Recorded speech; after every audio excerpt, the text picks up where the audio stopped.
morning. It is a Friday edition of Glenn Clark Radio. I'm Glenn. He's Griffin. And because it's a Friday, that means here at Press Box. Stan the Fan Charles is back in the studio with you. Good to see you, sir. Good to see you, champ. Rough day yesterday. I know you wrote about it at Press Box. We were doing radio on 105.7 last night. It's obviously the news is rough, but it's almost like it's cruelly unfair because yesterday is the day of eternal hope and optimism and pleasant feelings, and within the span of about 10 seconds, all of a sudden that goes away. Coming up a little bit later on in the program, we will catch up with the legendary Gary Williams this weekend. Maryland is celebrating the 20th anniversary of the run to the ACC Tournament title down in Greensboro back in 2004, led by John Gilchrist. Gary Williams will join us to reflect upon that before they get honored tomorrow at the Maryland-Illinois game. Will Carroll, a longtime baseball writer who's now moved into more of a role talking about baseball injuries. He's got a Substack that sort of dives into the injury side of the sport. Will Carroll will check in with us. We'll get his thoughts on Kyle Bradish, John Means, and the part of the unspoken part of the news yesterday, and particularly related to Kyle Bradish. And Stan, I know, as you alluded to in your piece at Press Box, that's as disappointing as it is to see anybody's injured at this point. The more troubling part with any pitcher is anytime you see anything related to an elbow, your mind immediately goes directly to Tommy John surgery. It's just the nature of the beast. And we don't know that yet with Kyle Bradish, but I think we have every right to be fearful of that ultimately being the case for the man who was the Orioles ace a season ago. Yeah, no question about it. A really dim day. But I would remind Baltimore baseball fans that the Tampa Bay Rays, who were knocked out in their first round, right? It's true. Just like the Orioles. Yeah. But they won 99 games this past season, and they didn't lose one starting pitcher to a Tommy John injury. They didn't lose two guys to a Tommy John injury. They lost three starting pitchers in the same season: Jeffrey Springs, Drew Rasmussen, not Drew Rosenhaus, right. Drew Rasmussen, and then third was Shane McClanahan. So it's not the end of the world. It is a real bummer because, and I guess we'll find out from Will Carroll, I'm going to estimate when you hear somebody has a UCL sprain, it's a 90 to 92%, might even be higher, that we're looking eventually at a Tommy John surgery. It feels like the conversation that always follows immediately is, well, they've got a choice to make. Like, that's always what this feels like. The next time we hear from someone, their words are going to be, well, they've got a decision to make. And that's just sort of the way that this goes. The fallout. By that you mean whether to do it now, correct, or to waste a couple. Exactly right. Exactly and I use the term waste diplomatically, but it is a risk because you're weighing. You already know that it's highly unlikely he's going to pitch this year, okay? And you start to say, okay, if we do the surgery now, he could be ready to pitch at the beginning of next year. You know, he could be actually go to spring training with a shot to be ready by opening day, or if not opening day, by May 1st. Right. Otherwise, you wait these 2 months, you're talking about getting them back August 1st next year. Potentially, yes. Yeah. Potentially, that's the case. So there's more fallout, obviously, that comes from this, which is somebody's got to start. First of all, you hope, as you bring up the Rays, there's no more injury issues between now and opening day, but you're hoping that. That's a long time at this point that we're talking about.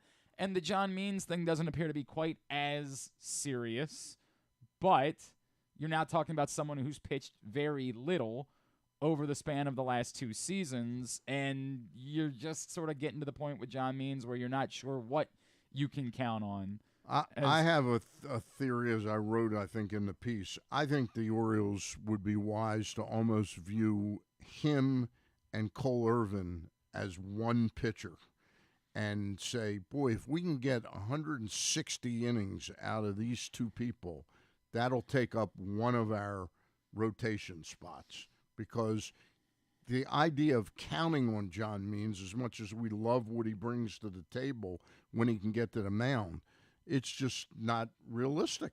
I mean, this guy's not going to give us 120 or 140 innings It this year. seems very unlikely that would be the case. I would think that this is a year where, again, we don't know the severity, but boy, when you read that this is still the lingering effects of what caused him to drop out of being on the roster in the postseason last year, and you go, Jesus, it's 4.5 months since then, and he still got it. That doesn't sound. No, it's not does not encouraging, sound Stan. promising. None of it is encouraging. By the way, this news has impacted the betting markets. The Orioles win total has dropped down to 89.5 at Superbook right now. So What was it, 92? No, it was only 90.5. It only dropped by a 90.5 game. percent drop. Only dropped by a game. You could argue it's actually, could have dropped more if they believe that Kyle Bradish is going to miss the season. So 89.5 is the number. If you want to get in on that and you still feel confident and bullish about the Birds, get to superbook.com, download the Superbook app, use the code GlennClark23 or StanCharles23 when you sign up. You'll receive up to $250 in a same-day first bet match, win or lose. I would also pump the brakes on being devastated by this news. It really is almost insulting to Mike Elias to think, oh, well, we're losing John Means and Kyle Bradish, and oh, woe is me. He's going to do something, and in fact, I chewed on it, as I said in my column. It's quite clear to me that the Corbin Burns trade was made in light of the information that he knew. It is kind of remarkable that they kept this under wraps for as long as they did. I'm telling you, he is the master of loose lips sink ships, and you see reason. Matt Arnold might have wanted something else if they thought they were desperate. Right, correct. And presumably they were having other trade conversations. We'll dip into that as some other news that came out yesterday. But the immediate follow-up to me, one, you bring up Tyler Wells. And I am not, I have said before, I was not as bullish as everybody else was that the best choice to be the fifth starter this year was Dean Kramer over Tyler Wells. I understood the argument of if one's going into a back end of the bullpen role, I like Tyler Wells in that role more than I like Dean Kramer in that role. So I got why the thought process was that was the way this was going to work out. But I'm not. We all remember how well Tyler Wells pitched before he fell apart last season. Now, does that mean that you can expect that you can gain on that and get an entire season of Tyler Wells pitching like that? I'm not sure that I can buy into that at this point, but I'm not opposed to Tyler Wells being in the rotation. The problem being, as I just mentioned, this weakens an area that was already a weakness, I thought, going into the season for this baseball team. So you're, robbing from Peter to pay Paul in this situation. Yes, I'm cool with Tyler. If Tyler Wells is your third or fourth starter, I think you can be okay. I don't think there's anything wrong with a good team having Tyler Wells as being their third or fourth starter because, again, for a good part of the season a year ago, he was their number one starter, and they were a very good baseball team. It's just that now that solution in the back end of the bullpen is Craig Kimbrell has to work. Yennier Cano has to be closer to the good version of Yennier Cano. Yeah, and almost Dylan Tate has to be the guy from 2 years ago. Dylan Tate, to me, has to jump in front of Yennier Cano.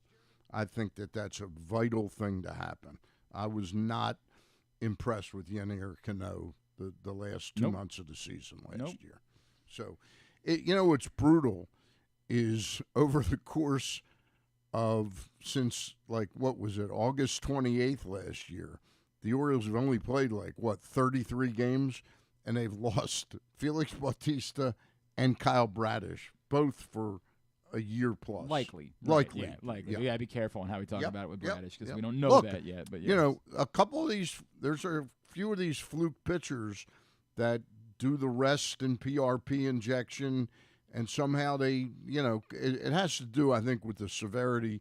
They call it a sprain, but I think it's really a tear in the UCL. And, if it's a micro tear, the PRP might be able to help it, and you may be able to noodle through it.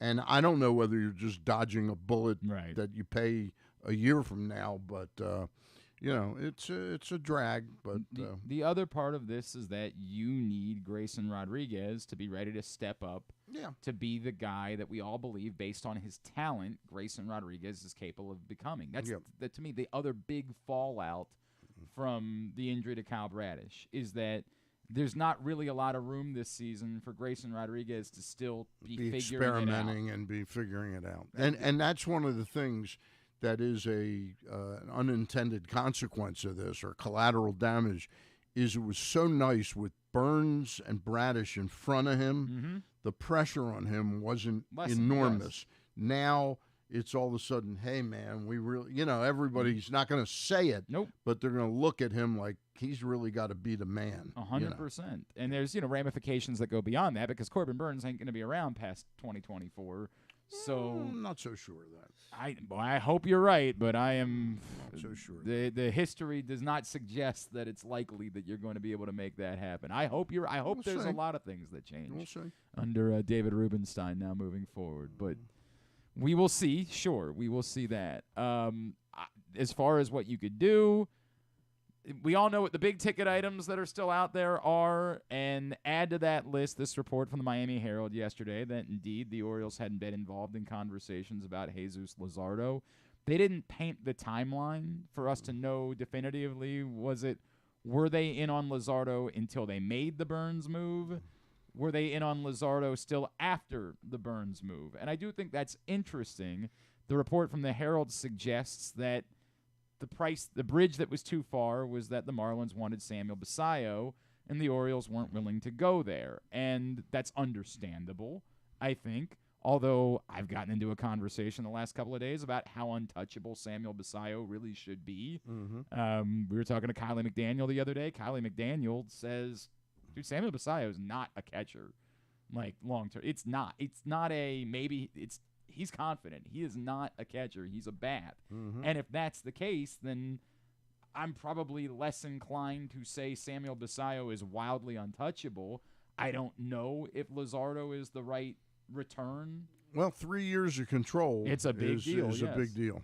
It's a big deal. It's very expensive, when you start talking about that, So would you do Basallo for that? I'd give it serious consideration. It's not like I woke up this morning wanting to trade. No, Sammy of course Basallo. not. Of course not. But the Orioles definitely have a window right now for a couple of years where they've got this group that's going to be together, and you put Jesus Luzardo in there, and unlike Burns, know he's going to be here.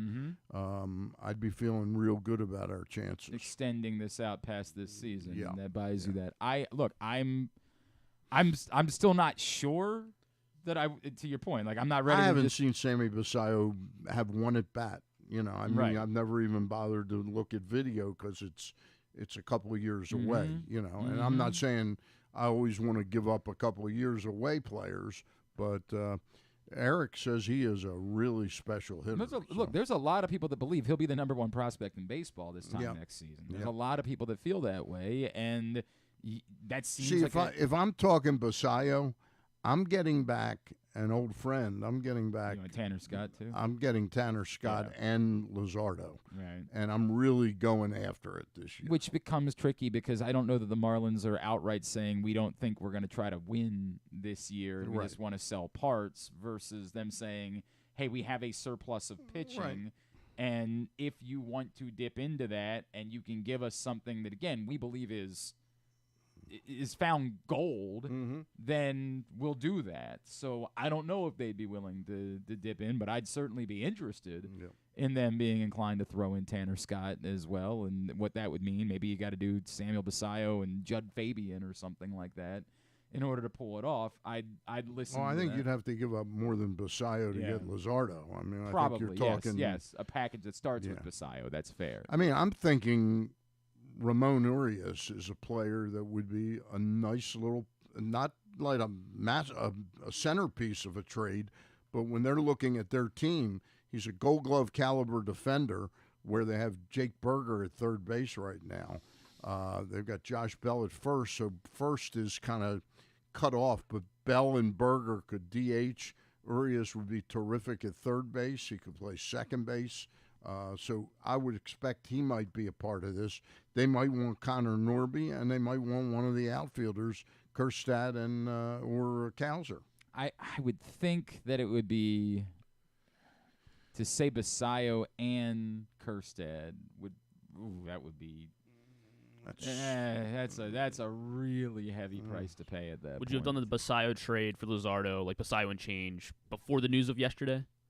Would you, or are you more is it more inclined to say just yes because of the Bradish injury? Even 2 weeks ago, before the Burns trade was announced, how?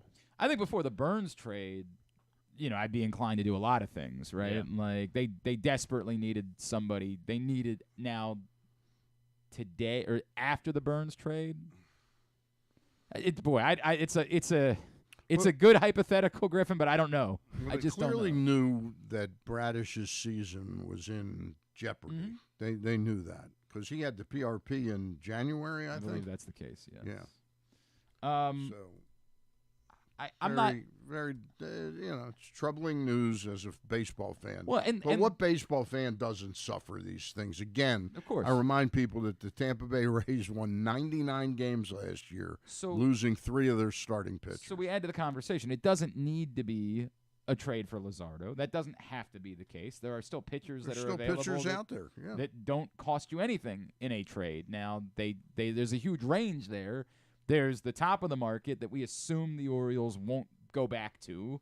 Although, again, whatever the involvement is from David Rubenstein already, and I guess Rob Manfred said yesterday they're looking to fast-track the ownership change, and so maybe that picks up the pace on decisions like this, although we've seen this before with guys who come in a little bit later and don't get spring training start. You don't really want this to linger to closer to opening day before you bring a pitcher in.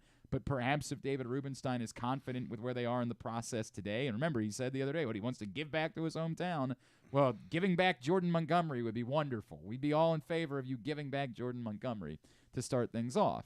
I still don't believe that's where they're going to go, but it's there. As you pointed out in the column, there's plenty of other guys on the next level of the market. The Orioles throughout the offseason have been tied in particular to Michael Lorenzen, who's not going to excite anyone. And there's an argument to be made about how much better Michael Lorenzen really is than the options that you have internally, with the trade-off being, were you so intent on Tyler Wells being in the back end of the bullpen that even if someone isn't necessarily better than Tyler Wells, you just want to have them as the option because you want Tyler Wells to be in the bullpen? And that's the part that I feel like we still haven't gotten an answer out of the Orioles, because instead of being able to ask those questions yesterday, the questions were all about, the injuries. I mean, the other way to go is if you're thinking now of moving that piece over, who's out there that you could get as a relief pitcher that plugs in? Ryan Stanek. Ryan Stanek seems like the best name that I can think of out there. I don't know. Brad Hand doesn't excite me much. What would the money be for Ryan Stanek? What would that? Probably 3.5 to 4.5 in that range, something like that for a season. I mean, he's sitting here. It's February. February, 16th, and he doesn't have it. a deal yet. I get it. I don't think he's last year he made 3.6. Yeah. So he's probably a 4.5 guy. It would seem like the type of points. move that you could make if that's the way that you want to go, and I'm in favor of that being something that you consider in this process. So picking somebody like that up right now, like announcing that in the next couple days, makes it sort of like now you've got options. It opens, because you also remember you do have Cole Irvin, who I'm sure it doesn't excite anybody, but he was a pretty darn decent pitcher for the Oakland A's for 2 straight years before we got him, and we panicked on him like April 4th last year, after one start. I think he's capable of giving you 150 to 170 innings, Cole Irvin. They may not be all beautiful innings. The ERA might be 4.5, but again, innings are important just as much as your ERA. And to the point, if that's the case, it's okay if, as we expect, your offense is ready to produce a little bit more than even they did a year ago. Yeah. And that's part of the equation and the calculus that you're doing with this team is part of the way that they're better is they're going to score more runs because you don't think Gunnar Henderson's going to get off to such a slow start. You think Jackson Holliday is going to be able to produce fairly quickly. You think that there is room for the offense to be even more productive than it was a year ago. It's not a guarantee, of course, but you're hoping that's part of the equation and part of the calculus for how this team can make up for some of these losses that we're talking about. Or, to your point, if Cole Irvin's got to be in your rotation for some time and he's pitching to a mid-4 ERA, you're going to need to score some runs. To be fair, they did that for Kyle Gibson a season ago. And his innings were relevant because the Orioles were scoring runs when he pitched. Hopefully that's the case again this year, whoever it is that's going to be in the rotation. But there's no... You can't pretend like this didn't get more difficult for the Orioles. You can't pretend like the path didn't become more perilous yesterday. They do have a little bit more depth than we're used to them having, and that's the good news. They actually, the depth, oddly, is in some other places. We've talked a long time about like the infield depth. All of a sudden you look at the outfield depth and you say, boy, there's an awful lot of guys. Where are they going to fit all these guys in? Correct. And that's what makes a trade very possible, you know. To your point about Kjerstad, like they could look and say it's the same way we've all talked about their need to trade from their infield depth, which they did in trading Joey Ortiz and the Corbin Burns deal. They might be looking around and saying, yeah, well, one of these guys has got to go too. Like, we got 6. If you include Stowers, I guess you have 6. But Stowers, it's a tough one to still include at this point. Yeah. You still have 5 between Hayes, Mullins, Mountcastle, Kjerstad, and Cowser. Mm-hmm. You have 5 that you think all should be, in a normal world, everyday caliber players somewhere at this point in their career. And they sure as hell can't all be everyday guys here. And that's assuming that Ryan O'Hearn's not going to play any outfield at all during the course of the season. And, you know, I guess he's part of that equation as well. Yeah. So you do have somewhere like 5.5, 6 guys that you're dealing with. Mm-hmm. So to say maybe that's the route that you choose to take is to say we have to solve this problem too. So we got to deal one of these guys as we try to go about doing this. Yeah, sure. It's hard to imagine if they make a trade that Cowser or Kjerstad won't be involved in the deal, you know, in some level. Unless somebody wants a major league outfielder, right? Unless somebody wants, and I just don't know. Yeah. I don't know which of these guys. I think it's almost impossible to trade Santander until you know that one of these other guys is definitely going to provide you 25 to 35 home runs. He's a tough player to trade the way he's played the past couple of years. And he really is. The guys that you'd be more inclined to trade just don't look like they're going to bring you back much between Hayes and Mullins at this point. Right. Just for various reasons, inconsistency, injury, the whole thing. You're probably not going to go that route. But in a perfect world, somebody might say they were more inclined to trade one of those guys. They just don't know that the options are going to be there for them. Look, and then the rumors are surfacing that they're talking to Miami about Jesus Luzardo. Eric says he's heard down there that they're circling back and talking to the White Sox, and this would be a chance for Chris Getz to get it right and maybe move off of his incredibly high demands that I've heard. You know, that's what stymied the C-Street. But if he does that bring 5 other teams back into the equation as well, right? If he comes off those demands, I don't know. It makes the next couple of weeks more interesting to see how these things play out, as the Orioles are still more than a week away from their first spring training game of the year. All right, Stan the Fan Charles is here with us on a Friday edition of the program. We will talk more about the Orioles situation a little bit later on in the show. Do you think the high school basketball? We'll go to countysportszone.com where you can pick the winners and earn points to see where you stand on the leaderboard. Only at countysportszone.com, presented by your local Toyota dealers. When we come back in tomorrow in College Park, the University of Maryland will celebrate the 20th anniversary of a wildly improbable run to the only ACC Tournament Championship of the Gary Williams era, and Gary Williams will join us next to talk about that. It is a Friday edition of Glenn Clark Radio. Hey, it's Jeremy Kahn. This postseason, bet in person at the Green Turtle Bet Park Sportsbooks with locations in Canton and in Towson, and enjoy the best in-class sports wagering experience at their state-of-the-art facilities, bringing an unmatched sports betting thrill. Gambling can be a fun and entertaining experience, but there are risks involved. If you're planning on betting on the game at the casino or on your phone or computer, know your limit, stay within it. Set a budget and a time to stop. Remember, gambling isn't a financial solution, and it doesn't mix well with alcohol or drugs. Know the risks and have a plan before you begin gambling.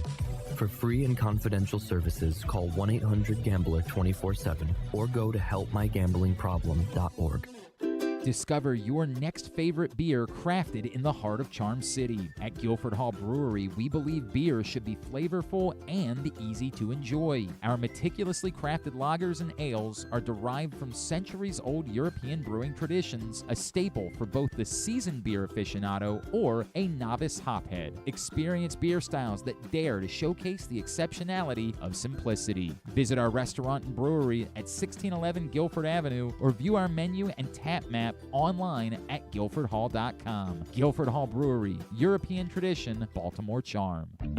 Make the most out of every day in your Toyota RAV4. Available in hybrid or gas-only models. A RAV4 can get you where you want to go in style. Check out buyatoyota.com for deals on new RAV4s from your local Toyota dealer today. There's so much focus on sports betting these days, but I want to talk about an area that nobody wants to gamble on, where you choose to go out and spend your hard-earned dollars to eat. The Costas Inn is no gamble at all. The quality on their menu is outstanding, and the value is off the charts with a great and varied list of specials Monday through Friday. And the staples of the menu, whether it's salads, burgers, fish, they're all fantastic. And I haven't even mentioned the crabs or crab cakes yet. So check out the menu for yourself at CostasInn.com. When choosing a place to dine, never gamble on the food you put in your belly. The Costas Inn at 4100 North Point Boulevard or call 410-477-1975 for reservations and your steamed crab orders. 6 chicken tenders made from fresh, never frozen Royal Farms world-famous chicken, a family-sized order of Western fries, honey mustard dipping sauce, and a 2-liter bottle of Dr. Pepper. It's Royal Farms' new Tucker's Tenders Meal. It's Justin Tucker's favorite, and at only $19.99, it'll be your favorite meal too. The new Tucker's Tenders Meal, available only at Royal Farms. Now you can kick back, relax, and eat like a champion. Real fresh, real fast, Royal Farms.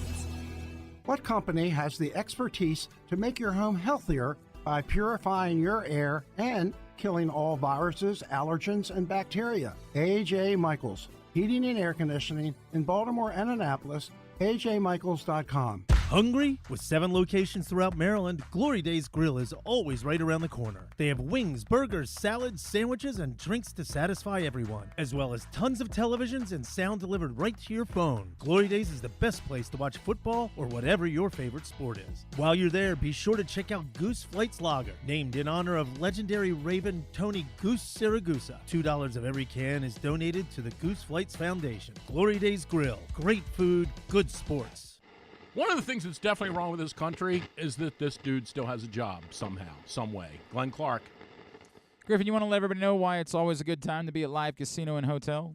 Of course I do. It is because of Sports and Social, which will be the Sports and Social at Live Casino and Hotel Maryland, which features an on-site FanDuel location, and it will be the ultimate spot to watch this weekend's big fights, UFC 298, as well as any college basketball that you want on their massive 100-foot media wall. So order up your favorite game day bites, take a sip from their signature crushes and extensive beer selections, all just steps away from the FanDuel Sportsbook. So watch, wager, and win at Sports and Social at Live Casino in Hotel Maryland. At Arundel Mills, must be 21. Please play responsibly. For help, visit mdgamblinghelp.org or call 1-800-GAMBLER. All right, very good. This morning, Brandon Hyde, meeting with reporters down in Sarasota, says that Tyler Wells and Cole Irvin definitely have the inside tracks to rotation spots at this point, and that the rough draft for John Means to pitch in MLB games is sometime in April, which I think would be very good news if that were to work out and lightens the load potentially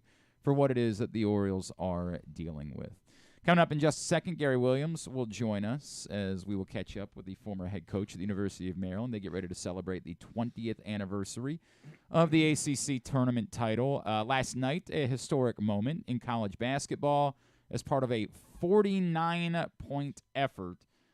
Caitlin Clark from Iowa becomes the all-time leading scorer in women's basketball history, overtaking Kelsey Plum, 49 points last night, and of course broke the record with a absurd logo 3 early in the first half, which was pretty remarkable. I don't know what else there is to say about Caitlin Clark. She's incredible. She's amazing. She's magnetic. She's one of the great players that we have seen in the history of the sport. And hopefully they've got a long tournament run in them, because that would be good for everyone involved with basketball to have Iowa playing deep into the NCAA tournament. Amazing to hear for a women's basketball game. The tickets were in the thousands of dollars. Stan, when they came to Maryland a couple weekends ago, Yeah. like I'd say 3 weeks before the game, I Yeah. had that moment where I'm like, all right, I want to go to that. Yeah. And went to look, and tickets are sold out. And that's, Crazy. Maryland's, of course, a big building. Like, this isn't, Yeah. Some of these buildings are like, 10,000 people. And it was not thousands, because obviously there was a record that they were going for last night. But the cheapest, get in. $250. Oh, yeah. It's unbelievable. Like, the traveling show that she has been everywhere she's gone this season. It's been awesome to see. And there's a girl playing at USC named Juju Watkins who might very well be better. Yeah. Like, it's wild right now, that era of women's college basketball. All right, as we mentioned, tomorrow Maryland takes on Illinois at home, and they will be celebrating the 20th anniversary of the 2004 ACC Tournament Championship. Joining us now, of course, the Hall of Fame head coach of that team, the legend Gary Williams, is with us here on GCR. Coach, it's Glenn and Stan the Fan Charles here in Baltimore. It's always great to catch up with you. Thank you so much for taking a couple of minutes for us this morning. No, thanks for calling. It's good hearing you guys again. Oh, it's great to hear from you, Coach. And, it's funny, I use the word improbable, right? And I think for a lot of people that don't think back 20 years ago, they remember you guys are still coming off the heels of having won the national championship. And they might forget, like, just how wild of a weekend this was, where you had to win 3 games in 3 days, all against ranked opponents. Gary, if I take you back 20 years ago, going into that weekend, did you have any idea that this was coming?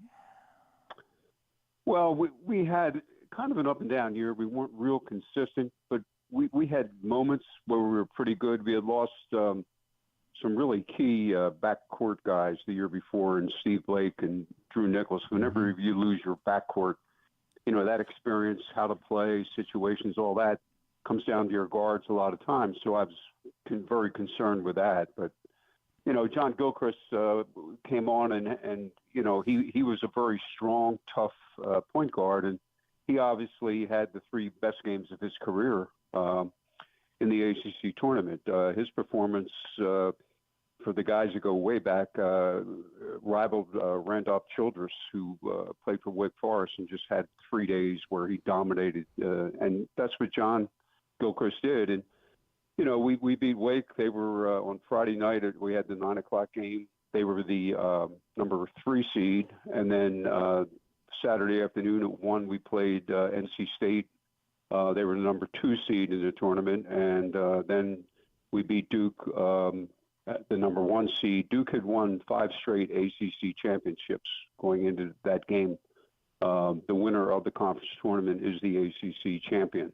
That was set up in the 50s when the league was formed. Gary, the playing the game in Greensboro, can you explain to our listeners out there what that's like for a team like Maryland that isn't part of that North Carolina group of teams, how tough that gauntlet was? Well, I mean, you look at, the history. I think in 56, maybe Maryland won. Bud Milliken was the coach, and the league had just been formed. 84, Lefty Drizel's team won, and then we won, and that's it. That was it in the ACC. And look at all the good basketball teams that Maryland had during Lefty's time, my time, national championship team, Final Four team, did not win the ACC tournament. And, part of that is that the league is so good. There's, to win 3 consecutive days is hard. But, they're road games. When you play at Carolina in anything, they're road games if you're Maryland. And that was always the problem. If you played a tough game, you had to come back and play right away. The fan base gradually got to be all Carolina if you played a Carolina team, because teams lose and sell their tickets, and the people that buy the tickets are the people that live around there. So whether it was in Greensboro or Charlotte, didn't matter. It was going to be a tough game. It worked out still, obviously, in the end. You mentioned Lefty, and I remember there being, like, you talking about what it meant to you to win the ACC tournament.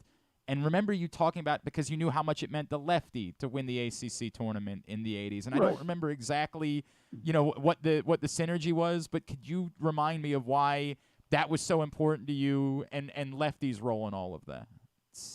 Yeah, it definitely was. I mean, Lefty had a lot of success, but to win that tournament, that was something that was, it was proven very difficult to do. And I know when he got it, we talked a little bit, how important that was, as being connected to Maryland. I had gone to school there, played there. So it was big for me. And you talk to Maryland alumni, a lot of the older alumni back then in 2004, that was as important to them as winning a national championship. It really was. And it's just the frustration of going down there with good teams and not being able to win. I think that just, was in a lot of people that connected to the University of Maryland. So when, the few times that we did win, with Lefty and myself winning an ACC tournament, that was big.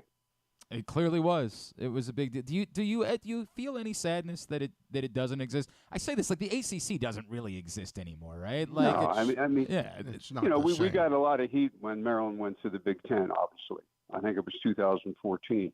But the big, the ACC had already basically broke up the Big East. They took all the football schools from the Big East, Syracuse, Virginia Tech, Miami, whatever. They all became part of the ACC, and the Big East has reformed, and they're a good basketball league. But it's nothing compared to what the Big East was when you had so many really good, tough teams in there. Now you look at the ACC.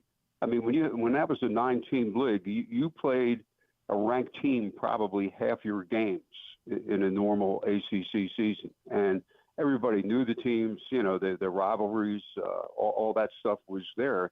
Like, if we would have stayed in the ACC, our travel partner was going to be Pittsburgh. Right. We would play Pittsburgh twice a year, every year. Yeah. And, like, who, Pittsburgh, ACC, you can't comprehend that. Well, of course, your noted rival, Pittsburgh. Everybody, that legendary Maryland-Pitt rivalry that's gone back for decades. Coach, I've always been a fan of Coach K, but I thought he was so small-minded in his, like, sort of picking Maryland as, like, hell, you left the ACC. Yeah, we won't play we won't play you Yeah. anymore. I thought it was so small-minded, and the changes that have come about since then, I think, make that decision. They're going to be in a league petty. with SMU and Stanford moving forward. Yeah. I mean, you look at, the things that were said critically about Maryland leaving and going to the Big Ten were done by the ACC. They did the same things. Yeah. That, Maryland leaving, but that's okay because it was their league. That Right. was okay when that happened. Right, we're allowed to do And what we want. that, it's just the landscape changed. Everybody's, gotten in these mega leagues, the power conferences, all that. That's the future. Whether we like it or not. I mean, I'm a traditionalist. I'm old. I don't particularly like it, but it's here. And it's going to get worse. There's going to be a couple mega conferences that have 20-some teams, and all of this is football driven, by the way. In other words, there'd be no expansion if there was no football. You'd still have the ACC the same and all that. So it's just the money involved with TV contracts with football and the football playoff. I just saw they get $1.6 billion for the next 6 years with ESPN, and that's what's out there. College presidents, they talk about academics and all those things. That's fine. But the bottom line is there's a lot of dollars out there if you're part of one of these big leagues now. Coach, how much time do you spend watching college basketball now? Are you really that detached from it, or is it nightly ritual for you to sit there and watch teams like Creighton and Iowa State and all that? I watch more teams now. When I was coaching, all you basically watched was videotape of your next opponent, and so you didn't watch Pac-10, you didn't watch any of the other games, and as you got closer to tournament time, you watched some of the conference tournaments for sure. You watch that, but now you got time, so I watch a lot of games. I like to compare teams sometimes because you hear about some of these teams, and unless you get a chance to watch them, that you don't know how good they really are, things like that. And plus, I watch a lot of my granddaughter's games. She's a guard on Wright State's women's team, so I get to watch that on ESPN Plus. So that's awesome. That's great. Awesome. That's great. That's really cool. Coach, I wonder, obviously it's been a tough season for Maryland this year and up and down, and I know that there was a lot of excitement coming into this year because of how much success Kevin Willard found in his first season. Has this year to you been a reminder of how difficult this is when you come into a program, that anyone who expects that you're just going to have a ton of success immediately, that's not a reasonable thought process for someone that's trying to lay some groundwork? No, I think coaching's true of probably a lot of jobs where you think program before you take the job, but you don't really know it until you get there and get caught up in the whole routine of the job. And they had a great year last year. They won an NCAA tournament game. They were a strong team. And this year, I think that the defense is exactly the same. And everybody that watches Maryland basketball knows that they've had trouble scoring. It's basically come from three players, the scoring, and as the season goes on, other teams pick up on it, do things to try to take a young out of the game, and things like that. So it's been really tough. And I think the freshmen, people thought, well, those freshmen are going to come in and they're going to play great. Well, very few freshmen come in and play great their first year. It takes time, and I think you're starting to see signs that some of the freshmen at Maryland are starting to play better now, and I think that's going to be a key down the stretch. And the Big Ten tournament is how well the other guys can play beside the three main players that score all the points. Coach, the headaches you had when you were running the program, how different is today's game from, Kevin's headaches as to what he's got to manage? How much different is it than it was when you were coaching? Well, when I came in, it wasn't any fun because of the sanctions from the previous administration. No TV, no NCAA tournament for a couple of years, reduced scholarships. We've had to pay a pretty big fine back then in '89. Nowadays, your team is year to year. We had the opportunity, when all of us that were coaching during that period had the opportunity to build a program. Very few guys even thought about transferring. And now transferring is looked at as not a negative. It's what players do. They find out their worth with the NIL and all those things, and go into the transfer portal hoping somebody will bid on them, really. In other words, the transferring is based on, a lot of times, how much money I can get at another school, rather than it's a better playing situation. The coaching staff I like better. That's secondary. The most important thing is, for a lot of these transfers, is how much money they can get at their next place that they go. Coach, of course, we think of you as being a great basketball coach, right? Like that's eternally what we would talk about when we say Gary Williams, man, you could give him anybody and he could coach them. Do you feel like that could have still worked in this era of basketball, just being a basketball coach, or do you say, I don't know that I would have been able to do this in this era? Well, I think you have to have you have to accept what's here. The NIL. Every major school has a collective that raises money so that they can be competitive with the best players in the country in terms of what they can get. We all saw the Hunter Dickinson saga as he left Michigan and wound up at Kansas. I mean, that's worth $1 million to the kids, so you can't really fault him for getting $1 million this year for playing for Kansas. And that's just the way it is. And so you have to be able to be competitive in that area. That was an area I didn't have to worry about. There was no meeting people, trying to get them to contribute to get some money together so you can get some players. And when you think about it, that's as important as anything now. You can be a good recruiter as an assistant coach, But if you don't have the money to back up your recruiting effort, you're not going to get that player 90% of the time now. Yep, they're just going to go to a program that's loaded and happy to help. I completely get it. I should also plug that, of course, Gary's involved with the Basketball Coaches DC podcast, which is available wherever you get your podcast. Of course, Chris Nocky, a part of that, Ed Tapscott. Coach, there are a couple names that I wanted to run by you, as you are, of course, a Naismith Basketball Hall of Famer. This weekend, the Hall of Fame will trim the list down of nominees to the semifinalists, and there's two names on that list that stand out that I just wanted to get a thought, and I don't know if either one of them is going to make the list of the semifinalists. The first one is the great Buck Williams, who I feel like his accomplishments are just almost like completely forgotten from that era Hard of to believe basketball, he's not in, and how truly great Buck was. Yeah, you almost look at that, and you would think that there should be a veterans committee like baseball has that can pick guys from different eras. And Buck Williams, he'd be a great – put Buck Williams on Maryland's team this year. Maryland might be a Final Four team because that one big, tough inside player that gets your 15 rebounds a game, that type of thing, that was Buck Williams. And he was never hurt.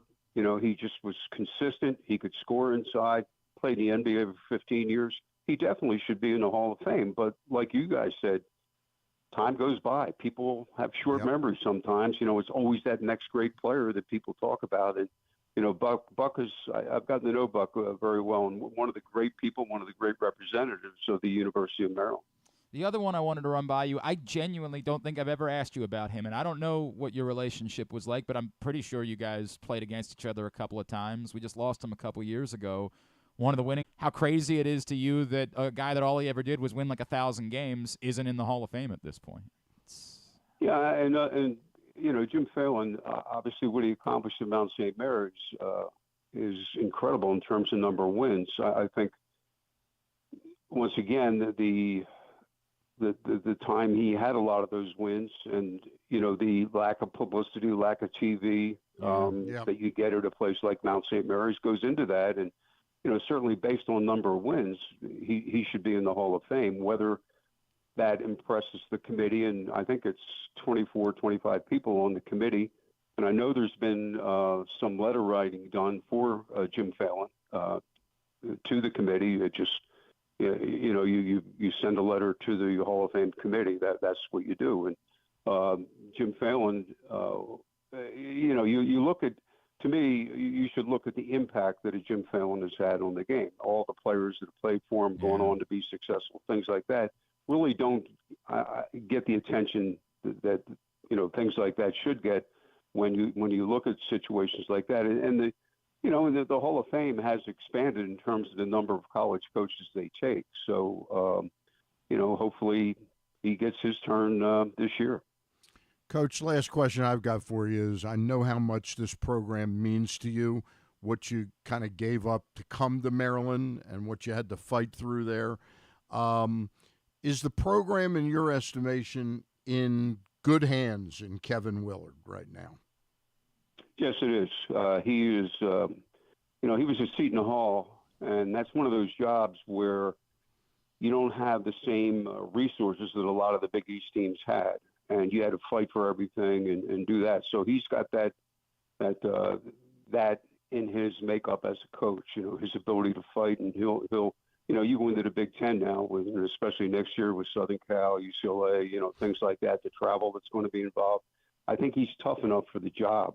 And that's important now. You know, the basketball is important, but you have to be tough enough for the job. And I think Kevin can do that.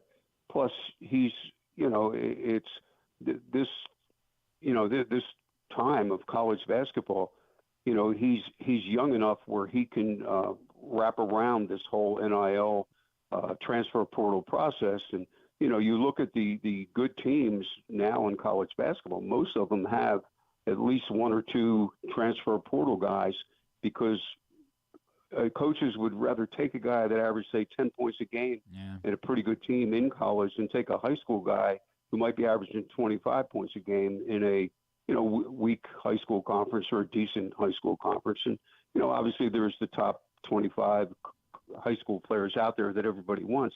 But after that, I think a lot of college coaches would prefer to get a guy out of the transfer portal. And I think you're seeing it in college basketball this year with all the upsets, teams not being good teams, ranked teams not being able to win on the road, losing an incredible amount of games on the road. And I think part of that comes from the makeup of your team each year is going to be different in a lot of situations.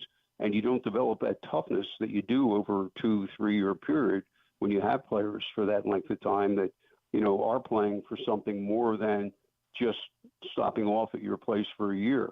They're playing for the school. They're playing for their teammates, even though they are getting some money in the NIL process. Before we let you go, Coach, my last one, the conversation came back up again this week about expanding the tournament, which is just so bonkers to me. Like, I can't – there's 68 teams in this thing to begin with. What do you make of the idea that there's this continuous push to try to get more mediocre power conference teams in the tournament? Well, I think that has to be looked at if you're going to expand. Hopefully that will help some of these bid leagues, especially when they have an upset in their conference tournament. I've never understood these bid leagues having the winner of the conference tournament go to the NCAA tournament. It should be the regular season winner because you put a lot of time in 3 months of basketball into being first place in your conference in the regular season. But the ACC was the first conference to have a conference tournament, and they did it so that they could make money. That became a big moneymaker, and that's why other teams, other conferences eventually went to a conference tournament. And, these other leagues where the conference tournaments really aren't moneymakers, so they're not that big of a deal. They send that winner of the conference tournament. So I can see, there's more good teams out there, that's for sure. Football, you look at the percentage of Division I football that goes to bowl games, it's much higher than the number of teams that get into the NCAA tournament. There's 360 teams now in Division I basketball, and so 68 go out of there. So there's a push for expansion. Obviously, there's money involved, like there always is in this situation, because TV would jump on it and certainly like more games. So we'll see how it goes. Coach, I got one last one I wanted to squeeze in. I know you've got to be pretty giddy about the success Mike Locksley has had in turning the football program around. Could you talk about that a little bit? Yeah, well, Mike has come in and he's done a great grassroots job of really combing this area. The whole DMV area is a great area. A lot of good players around here in football and basketball, and Mike's done a great job of that. He's from this area. He knows the area, all those things. Plus, he has a very good staff, got guys that, know football, get football. And it's going to be interesting with the expansion, of UCLA and Southern Cal, for example, coming into the Big Ten, how that affects Maryland football, how it affects everybody's football. But Mike is he's a classy guy.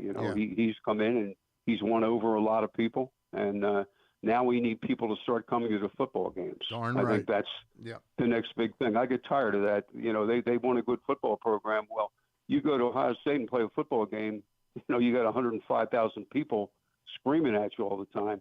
You come and play Maryland, there might be 30, 35,000 on a good day, in the stands. And that's, it's tough in a metropolitan area. I understand that. I understand that with basketball, how tough it is unless you're really good to get people, game in, game out to come. But, there's 6-7 football games a year, and, hopefully our attendance will really start to spike because of the job that Mike Locksley and the football program have done.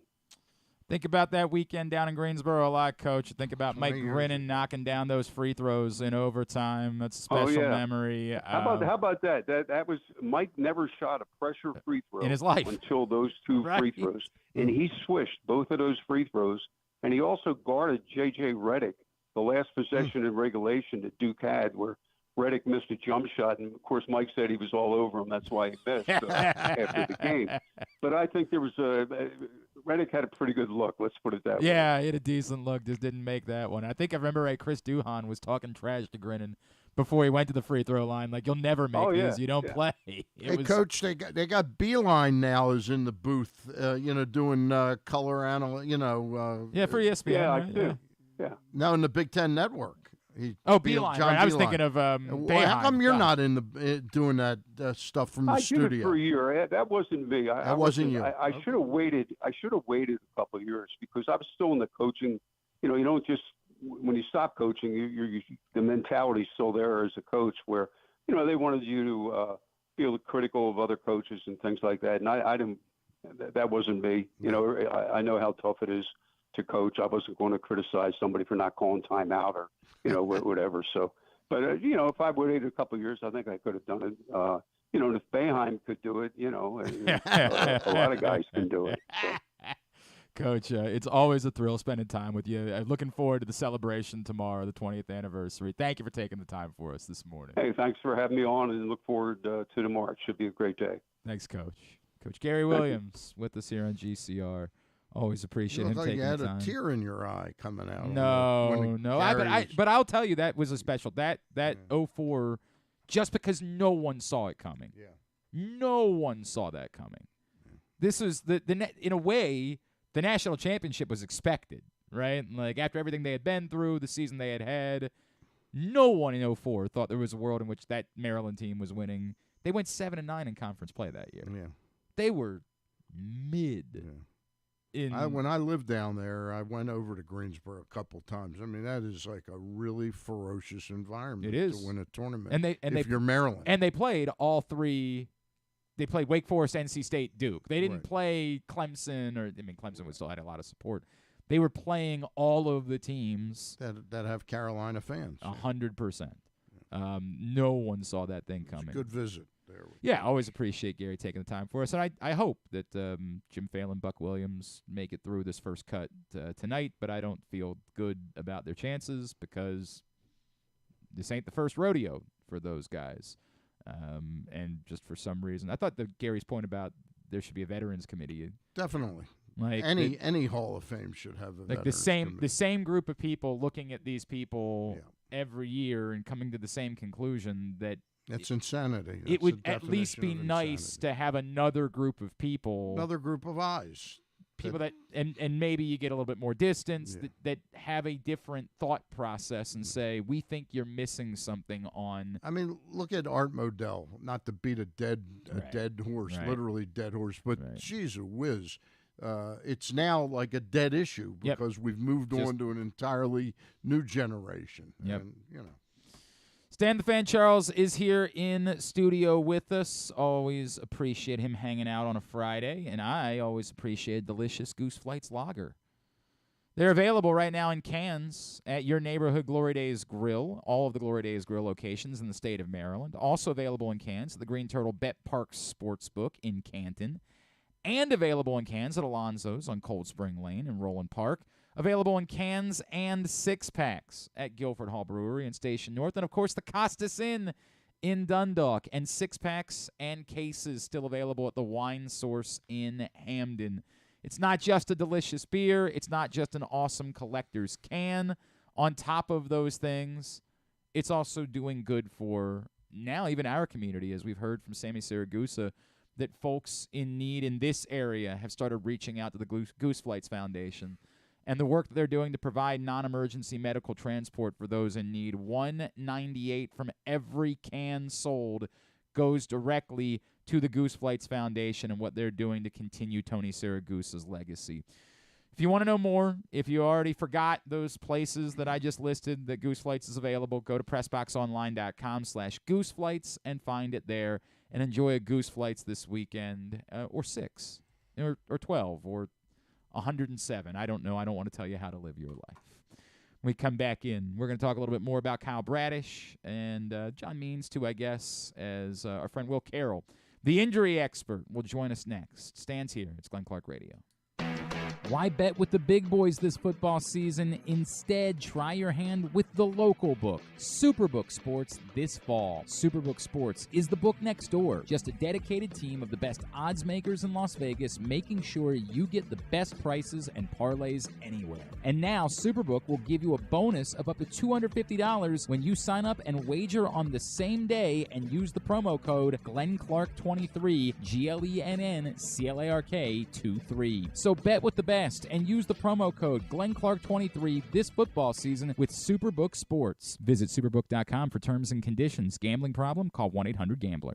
There's so much focus on sports betting these days, but I want to talk about an area that nobody wants to gamble on, where you choose to go out and spend your hard-earned dollars to eat. The Costas Inn is no gamble at all. The quality on their menu is outstanding, and the value is off the charts with a great and varied list of specials Monday through Friday. And the staples of the menu, whether it's salads, burgers, fish, they're all fantastic. And I haven't even mentioned the crabs or crab cakes yet. So check out the menu for yourself at CostasInn.com. When choosing a place to dine, never gamble on the food you put in your belly. The Costas Inn at 4100 North Point Boulevard, or call 410-477-1975 for reservations and your steamed crab orders. What company has the expertise to make your home healthier by purifying your air and killing all viruses, allergens, and bacteria? A.J. Michaels, Heating and Air Conditioning in Baltimore and Annapolis, ajmichaels.com. Whether your focus is luxury and comfort, convenience and technologically advanced connectivity, or sporty performance and aggressive styling, we've got the perfect Highlander for you. Check out buyatoyota.com for deals on new Highlanders from your local Toyota dealer today. Discover your next favorite beer crafted in the heart of Charm City. At Guilford Hall Brewery, we believe beer should be flavorful and easy to enjoy. Our meticulously crafted lagers and ales are derived from centuries-old European brewing traditions, a staple for both the seasoned beer aficionado or a novice hophead. Experience beer styles that dare to showcase the exceptionality of simplicity. Visit our restaurant and brewery at 1611 Guilford Avenue or view our menu and tap map online at guilfordhall.com. Guilford Hall Brewery, European tradition, Baltimore charm. The latest edition of Pressbox is available now, and it's our very special annual Best Of issue. On the cover, we celebrate Orioles manager Brandon Hyde as our Mo Gabba Sports Person of the Year, and the Orioles as our Team of the Year, with Stan the Fan Charles and Glenn Clark sitting down with Hyde to discuss his role in creating the culture that defined the Orioles' magic season. Also inside, we recognize the top people, performances, and moments of 2023. Pressbox is available for free at over 500 area locations, including 60 Royal Farm stores, and you can always find the entire edition as well as the best daily coverage of the Ravens, Terps, and O's at PressBoxOnline.com. Contrary to what some people believe, I actually like this guy when he sleeps. Glenn Clark, talking sports. Back in here on GCR as we continue along on a Friday edition of the program. Stan, you've had a busy week doing shows once again. Yeah, Ross Grimsley and I had Scott McGregor on again, talking about what it's like to get into the spring training mode. And then last night had a really good conversation with Eric Garfield. You can find those shows, Facebook.com/PressBoxSports, YouTube.com/PressBoxOnline, or PressBoxOnline.com/video. And as always, they're brought to you by Superbook Sports, the Costas Inn, and A.J. Michaels Heating and Air Conditioning. And by the way, Eric Garfield at Eric_Birdland. Of course, down at... He's putting up videos now from down there. He's added about 300 to 400 Twitter followers this week. It's good content. Everybody wants to see all the guys doing arm circles. They want to see everybody stretching. We want to see all of it. That's what we were. Great stretches from Ryan. That was O'Hearn. Griffin and I's first 15 minutes of the day yesterday until everyone got hurt. We were having such a good day talking about arm circles. Like, what a day today is. Did you find out while the show was going on? Yeah. Oh. Yeah. It was a real That damper. great. I had scheduled an hour-long breakdown of the Rock and Roll Hall of Fame nominees this year, as Kyle Bradish is probably going to be done with it. It was a lot of fun. All right, let's talk a little bit more about the Orioles injury situation. A longtime baseball writer, friend of mine. It's been too long since I caught up with him. He's the injury expert, and he's got the Under the Knife Substack. Let's find out a little bit more about what he thinks about the news, particularly for Kyle Bradish. He's our friend Will Carroll, and he's back with us now here on GCR. Will, it's Glenn. It's great to chat with you, buddy. Stan the Fan Charles is here in studio with me this morning as well. Thanks for hopping on with us. Hey, thanks for having me on. It's been too long. It's been way too long. I know it's a busy weekend out in Indy as well, obviously, with the All-Star game. Yeah, exactly. On. You know, All-Star weekend is huge. We've got the giant LED court getting ready to go at Lucas Oil Stadium. The dunk contest in the dome should be pretty good. I hear they're going to keep the roof closed, which is good. But Indy does events. We know how to do this kind of thing and do them upright. I will have to admit, I will watch none of it, Will. I'm sorry, it's just not for me anymore. Oh, But yeah, I get it. Yeah. The dunk contest is so washed, but it's awful. I'm really hoping the one moment is going to end up being that Curry versus Ionescu. Yeah, that's pretty good. That should be pretty good. And then hopefully they'll run it back next year with Caitlin Clark. All right, so Will, obviously the immediate reaction to news like this with Kyle Bradish, and Stan and I talked about it earlier. Stan wrote about it. It's hearing that he's hurt right now, but it's the secondary fear that comes along with that. That anytime you're talking about basically any type of an elbow injury, but particularly this one, the immediate thought is, oh, well, can we just skip to the part where they say he's going to need Tommy John surgery and get on with it? Yeah. Is that what your gut tells you about what you heard about Kyle Bradish yesterday? Yeah, it's certainly headed that way. But, you have to take the chance. If it's a small enough tear, and you can see on the MRI pretty clearly, if it is a small enough tear that could heal up, that you can hit him with PRP, that you can hit him with other biologics, that it might heal up in a matter of weeks, you have to take that chance because, 4 to 6 weeks is not a big thing when you're talking about 12 to 18 months. If you could have Bradish back as soon as May, that is worth the gamble of waiting and seeing. Yes, the vast majority of UCL injuries are going to end up with Tommy John surgery or the newer augmented surgery. But with this one, you do have to worry that it's headed that way, that Corbin Burns trade looks even smarter now. But remember, again, one of the things that fans don't understand is one of the key things a team has as an asset is their medical staff, and these days the sports science staff. People focus on the analytics staff, on the coaching staff, but that sports medicine and sports science staff is huge. And the staff they have there in Baltimore ranked as one of the top ones of the last 2 years. So I think that should count for something as well. Well, they call it a UCL sprain, but it is a tear, isn't it? A sprain is a tear. Okay. The definition of sprain is the tearing of a ligament. Okay. So what we do is we grade it. Anytime you hear somebody say, "Oh, it's not torn, it's just a sprain," they're an idiot.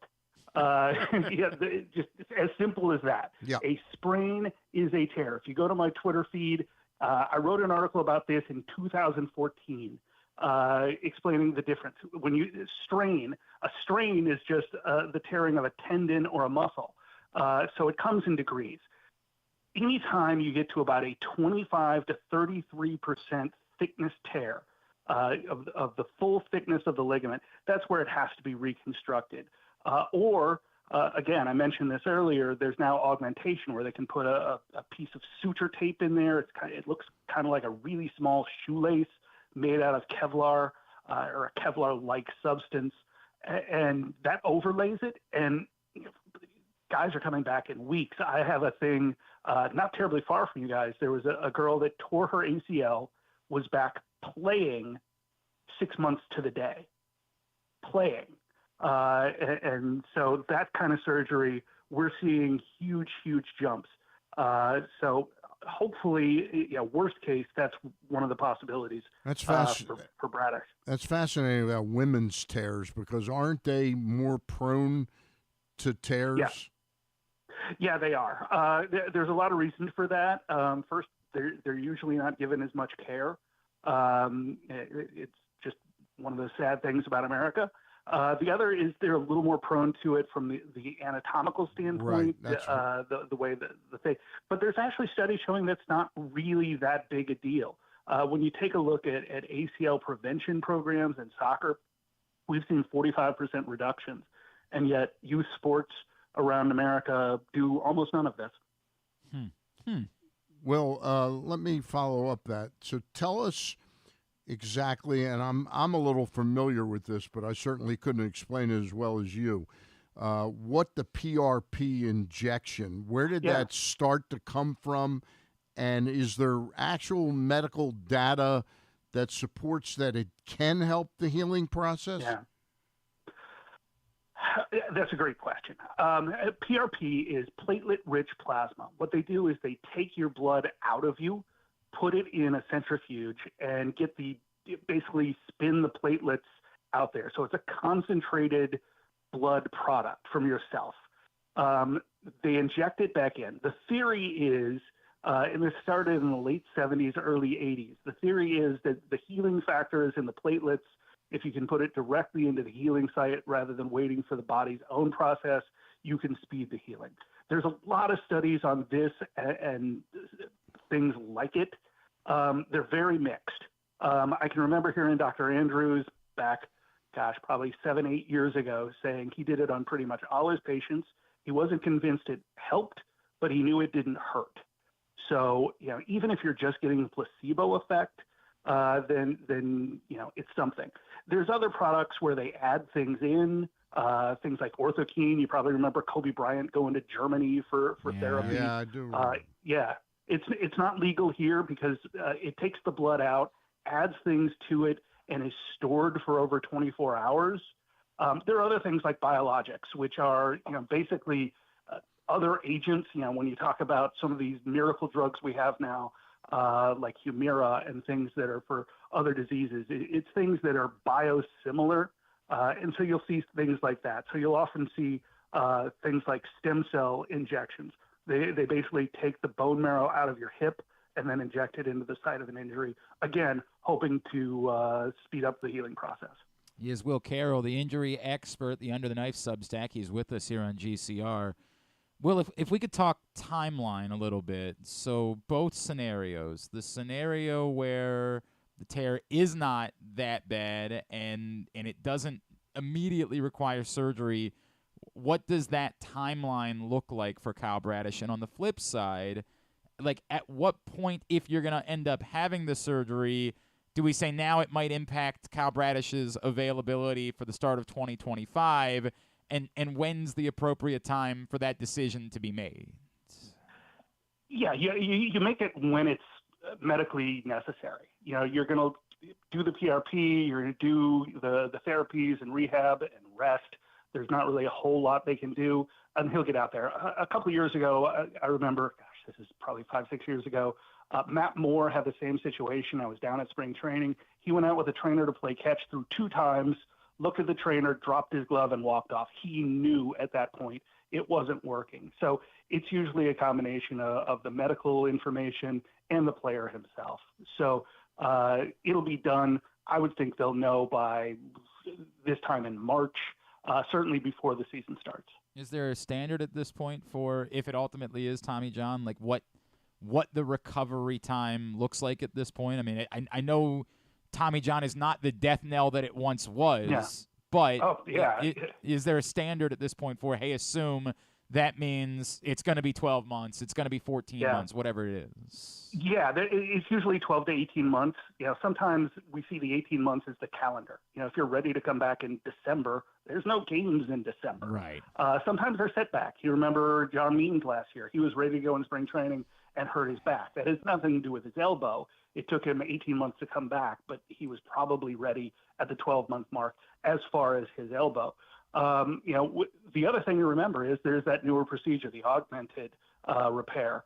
So if that's the case, that should take a shorter amount of time, and we're seeing more and more guys have that. The guy that did John Means with Keith Meister didn't do that for him, wasn't appropriate, but maybe that's an option for Bradish. We're seeing that come back right at the 12-month mark, but there's no reason for it. I know there's cases of lower-level players coming back in 6 months. So Major League teams are really, really conservative and tend to be overly conservative with these. So I would say a year for most things. The question I have is about John Means now. Yeah. He had the complication last year, like you said, the back, but then he looked like sort of the old John Means for a couple starts, and then unfortunately he wasn't going to be able to participate in the postseason, so they took him off the roster. It's 4.5 months later, and there's still some lingering issues with this.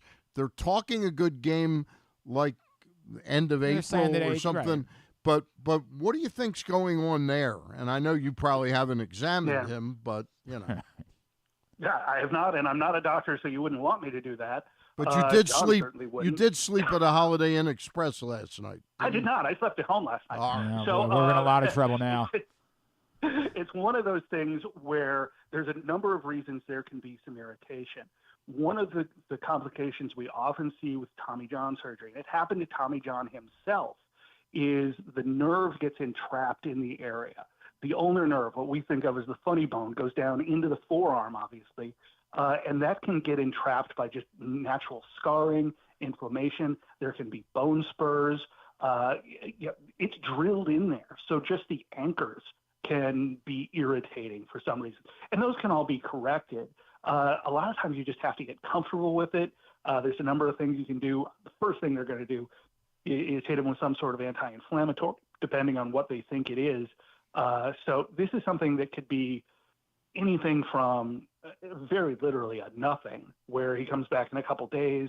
It does set him behind, but I don't even think behind is that big a deal in the modern Major League Baseball. I wrote about this today at Under the Knife. You can get the reps you need. We're doing better and better with the off-season training. It's not like guys are showing up to camp out of shape to get into shape. They're showing up at camp to get reps, to work on certain things, but it's still way too long. We see guys like Blake Snell and Cody Bellinger. They're sitting down there in Mission Viejo getting ready.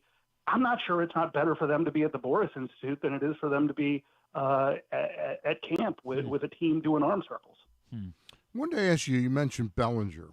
As I get older, and I'm in my early 70s, and I play a lot of fantasy baseball, I'm learning that shoulder surgeries are perhaps, for an offensive player, are perhaps the hardest thing to come back from. And yet, when I listen to people talking about Cody Bellinger, they talk about him as if he was a great player, and then all of a sudden he fell off and he hasn't been the same player. Now he came back. How long does it take to really recover, to gain that strength you need to be the hitter you were before a shoulder surgery? It's usually about a year. A couple of years ago, Neil Elitros, the surgeon for the Dodgers and so many other top athletes, he told me that putting together a shoulder is like putting together a puzzle without the box top. A knee is basically a hinge. An elbow is basically a hinge. A shoulder, on the other hand, does so many things and is made up of so many structures. So when you're putting it back together, you're just hoping you're putting it back together the way it was supposed to. Then you have to get into the biomechanics. You have to get into the strength, how everything moves together.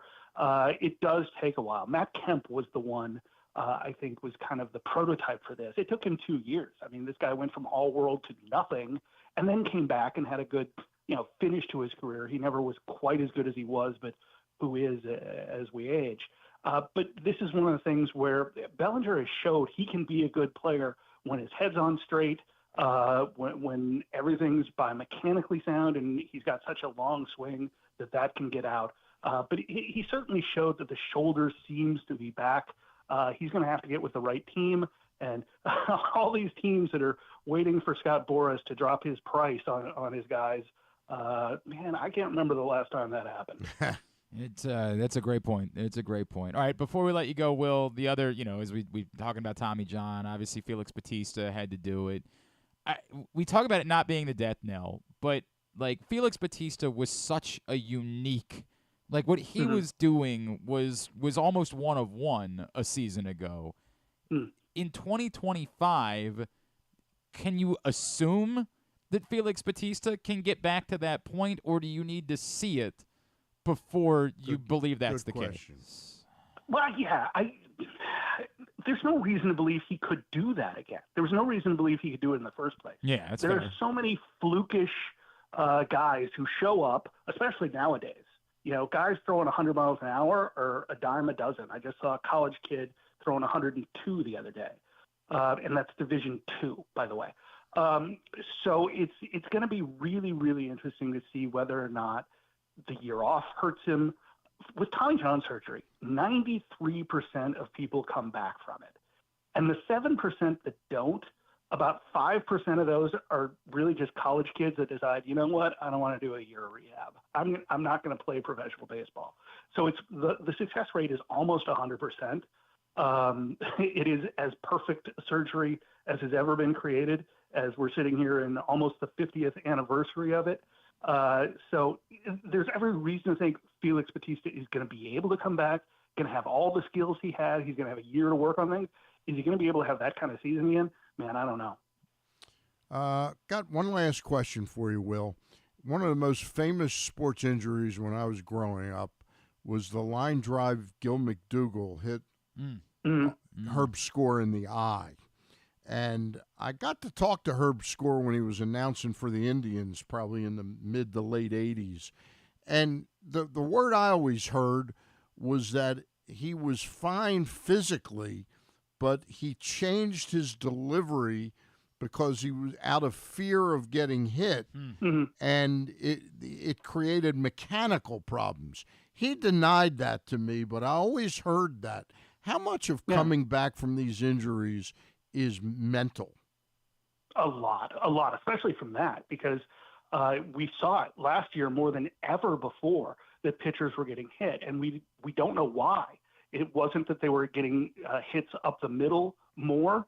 I think it's that batters are hitting the ball harder. That there's less reaction time. If you get hit by a pitch by Giancarlo Stanton or Aaron Judge, you don't want that. You don't want that by anybody. We've seen, skull fractures last year, 2 skull fractures. It's crazy. So we're going to have to do better on that. But both of those guys got hit in the face. It's fear.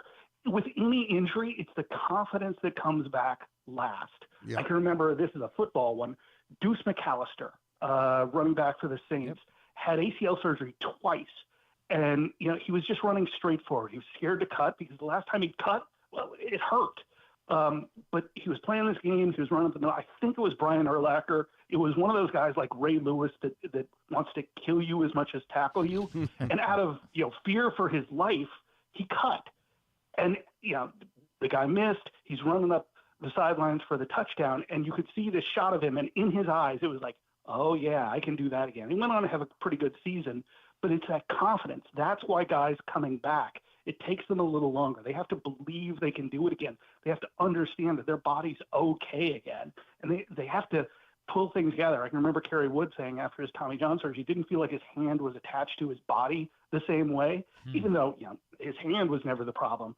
That was how he felt. So getting confidence, getting the repetition, getting kind of that kinesthetic sense back is the thing that comes last. You want to tell everybody about Under the Knife and what they can find if they sign up today? Great stuff, Will. Great stuff. Yeah, signing up for the 23rd year for just $5 a month. I'll give you all the injury info. Unfortunately, today's is a little bit too much about the Orioles. Yeah. But we've got all the info, and you can get that in your inbox every day at undertheknife.substack.com. At Injury Expert on Twitter is how you follow him. We'll always appreciate you, man. I'll make sure we don't go this long before we talk to you again. Thank you for taking the time. Well, it's good because it means there hasn't been a significant. Orioles aren't right. Yeah, you are kind of the bearer of bad news, but I still appreciate it. I'm the Grim Reaper of fun. Yeah, man. Thank you, Will. Really appreciate you, man. Thanks a lot, guys. Will Carroll with us here on GCR. And, we'll have to see, obviously, with Kyle Bradish to the point that we keep talking about. It's reasonable for us to make the assumption that there's not going to be good news that comes after this and that this is going to lead to Kyle Bradish needing Tommy John surgery. But to his point, and it's well taken, you got to let it play out. You have to allow for it to play out in the hope that isn't actually the case and that the tear, the strain, whatever you want to call it, is not as significant as we fear that it might be. Yeah. So, one name I'm sure we'll hear, but we've heard actually from the player. Somebody asked Trevor Bauer on Twitter, thoughts on playing in Baltimore this year at Bauer outage. Mm-hmm. I think it makes a lot of sense for the team, and I'd love to play there. Great match. No. Simple answer for me. No. And as I said before, you don't have to do this. There's lots of other guys that are available. In fact, guys that pitched last year. Guys that, you have a recent track record of what they might be able to be capable of doing. I would add to it, we had Jim Bowden on recently, and I just threw it out there with him. And almost as if he was telling me he knew something, he said, Trevor Bauer's never pitching again. Yeah. It's not happening. Yeah. That almost like he stopped short of saying, I'm telling you that there's a whatever you wanted to, there's collusion, there's, you know, a coordinated effort from teams, but he certainly made it seem that way in the answer that he gave me about that like, I'm confident. Yeah. I'm not speculating. I'm confident it ain't happening with Trevor Bauer. Yeah. I assume you brought in the crown? You're going to bestow upon me? I didn't realize we had a crown. I thought that we got to get a John Colson on that to trade for a You sponsor. didn't go out and get the crown? Yeah, to give me I didn't. For winning our get the crown. Stan came in today. Stan and I every week do during the season we do our football picks, and your boy was the big winner in that one, which is good because I get nothing. I get absolutely nothing. You for get that. plenty of nothing. Yeah, I get a whole. You get a lot hearty of handshake. nothing. Yeah, thank you. Glenn ended up with 26 points. He aced his final.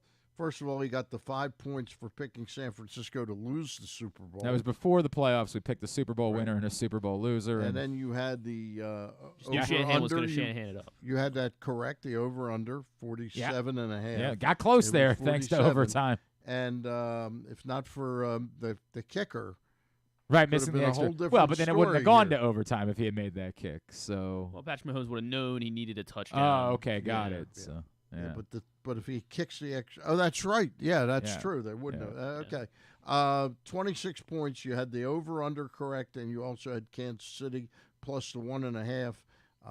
And I ended up with 7 points. Well, it was close. It was close. We were both in it. That was our playoff competition that Stan and I had. You and I have not had an opportunity to talk about the Super Bowl this week, so it's a little bit of the fallout about the overtime stuff and the decision. We'll talk about that when we come back in. Sounds good. Stan the Fan Charles is here on a Friday edition of GCR. I guess we can just go to break now. Hungry? With 7 locations throughout Maryland, Glory Days Grill is always right around the corner. They have wings, burgers, salads, sandwiches, and drinks to satisfy everyone, as well as tons of televisions and sound delivered right to your phone. Glory Days is the best place to watch football or whatever your favorite sport is. While you're there, be sure to check out Goose Flight's Lager, named in honor of legendary Raven Tony Goose Siragusa. $2 of every can is donated to the Goose Flights Foundation. Glory Days Grill. Great food, good sports.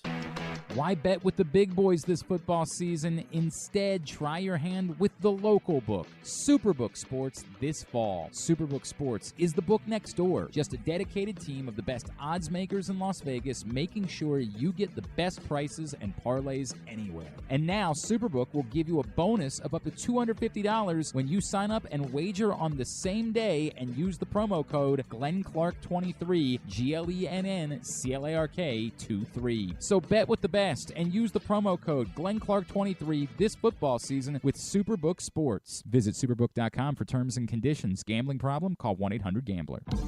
6 chicken tenders made from fresh, never frozen Royal Farms world-famous chicken, a family-sized order of Western fries, honey mustard dipping sauce, and a 2-liter bottle of Dr. Pepper. It's Royal Farms' new Tucker's Tenders Meal. It's Justin Tucker's favorite, and at only $19.99, it'll be your favorite meal, too. The new Tucker's Tenders Meal, available only at Royal Farms. Now you can kick back, relax, and eat like a champion. Real fresh, real fast, Royal Farms. The Toyota Tacoma comes in a range of models and trim lines, so you can choose the perfect Tacoma to reflect your unique personality and driving habits. Check out buyatoyota.com for deals on new Tacomas from your local Toyota dealer today. Gambling can be a fun and entertaining experience, but there are risks involved. If you're planning on betting on the game at the casino or on your phone or computer, know your limit, stay within it. Set a budget and a time to stop. Remember, gambling isn't a financial solution, and it doesn't mix well with alcohol or drugs. Know the risks and have a plan before you begin gambling. For free and confidential services, call 1-800-GAMBLER 24/7 or go to helpmygamblingproblem.org. Jeremy Kahn here. The ultimate sports betting experience in Maryland is at the Green Turtle Bet Park Sportsbook. Join me at either location in Canton or in Towson and place your bets in person and be a part of the action. It's the best in-class sports wagering experience, complete with the ultimate TV package, ensuring you can catch every game all day, every day. Their state-of-the-art facilities bring Las Vegas energy right here to Maryland just in time for postseason football. So visit the Green Turtle Bet Park Sportsbook in Canton and Towson and elevate your game day experience and hang out with me to bet, watch, and win at the Turtle. Coming back in here with Glenn and the other guy, Garrett, whatever his name is. You know who they are. All right, back in here on GCR on a Friday edition of the program. Stan the Fan Charles is here. Coming to the final days for you to get the best of issue of Press Box. What date are we looking at for the new? It's this week, right? Comes out Wednesday the 21st. Wednesday the 21st, Yep. the new print issue of Press Box. Do we want to share? I have no problem with sharing Go ahead. that. What's the cover for the new The print issue cover of is Press Box? just some of the carryover players that are going to make this team so special. But we had one of we them had some was drama at the yeah. very end. We had to change the cover. I'll let people behind the Yeah. curtain a little bit. Yeah. We had Bradish as one of 4 players on the cover, along with Gunnar, Rutschman, and Cedric, and now it's Santander in place of Kyle Bradish. But a cool-looking cover, and we're excited to get it out. That'll be this Wednesday, the new print issue of Press Box. Since the theme is the hope of spring, and even despite some bummer news in the last 24 hours, obviously the expectations that surround the Orioles as spring training gets underway, that print issue of Press Box will be available at your neighborhood Royal Farms, any of the hundreds of locations around town where you find Press Box, and you can read it all at PressBoxOnline.com. as it hits stands this Wednesday. By the way, I had lunch Monday with this John Miller, not No, it's John writing Miller, the- the broadcaster. right, writing John the Miller, Earl the Weaver writer. book. He's writing an Earl Weaver book called The Last Manager. Told him I wasn't crazy about the title, but I understand where it's coming from, that today's managers don't really They're manage more the way, yeah, they're kind of instructed what to do to a certain extent. But I hooked him up with Buck Showalter, thanks neat. to you. Very neat. And they had a conversation yesterday, about half an hour. Well, that's very neat. Yeah. I think Buck would be a great contributor for a book like that. That's wonderful. It's been a random week for connecting people. We had I'm sure you've talked to him at some point in your life. I had never had Ken Burns on my show. I've never talked to Ken. Really? No, never have. So it was a really cool thing. I mean, I'm sure it was. Ken Burns, the connection is that he's close friends with David Rubenstein, and he is. Yeah, and so he was happy to come on and tell us all about close friends is maybe he's very good friends with David Rubenstein. And he was happy to come on and talk about that, and I was like genuinely tickled about it. And then my longtime friend Jason Cole, longtime NFL writer, Hall of Fame voter, happened to be on the same day and was like, "Dude, you had Ken Burns on today?" Like, that's one of the cool. I've never talked to Ken Burns, and so we got him in touch with Ken Burns and a book that he's working on. And he's now going to have Ken Burns that's going to be a part of that book that he's going to contribute to. So it's been a neat week for making connections. I heard David Rubenstein, he's been the guy that's basically kept the Kennedy Center alive. More or less, yes. But he's also donated huge amount of dollars to repairing and fixing the Constitution. Was it the Constitution or was it the Declaration of Independence? I think it was I think it was the Declaration of Independence. Yesterday, they had some goofs came into wherever the Constitution is hanging or something like that. They threw some kind of red powder on it. Was it a global warming? Probably. Thing? Probably. Yeah, right. It's he acquired the Bill of Rights. Bill of Rights, that's right. The Bill of Rights he acquired. So, obviously part Same of thing, the, right? Well, it is. It's part of the Constitution. I mean, it is.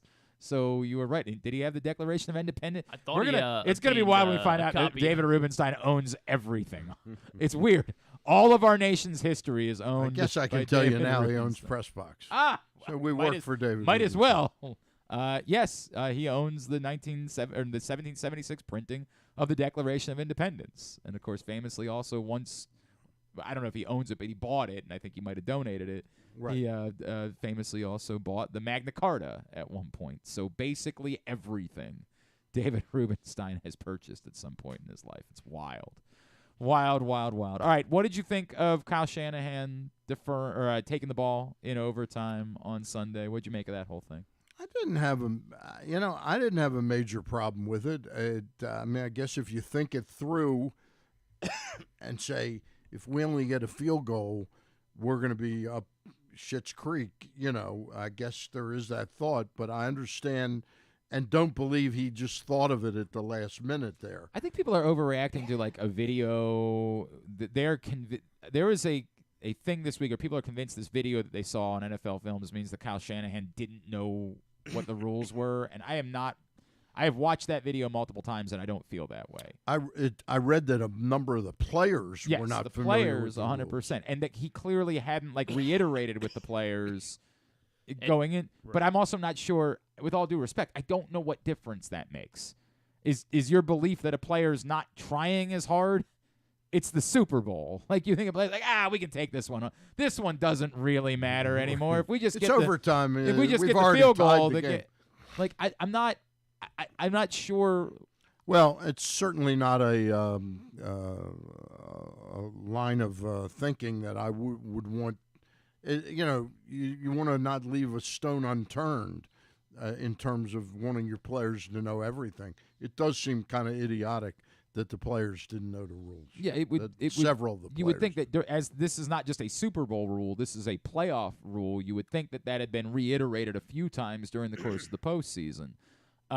That all being said, clearly in watching the NFL Films videos this week, you could see the reaction from the Chiefs players where they're like, "What, really? Like, y'all want the ball? Okay, go right ahead.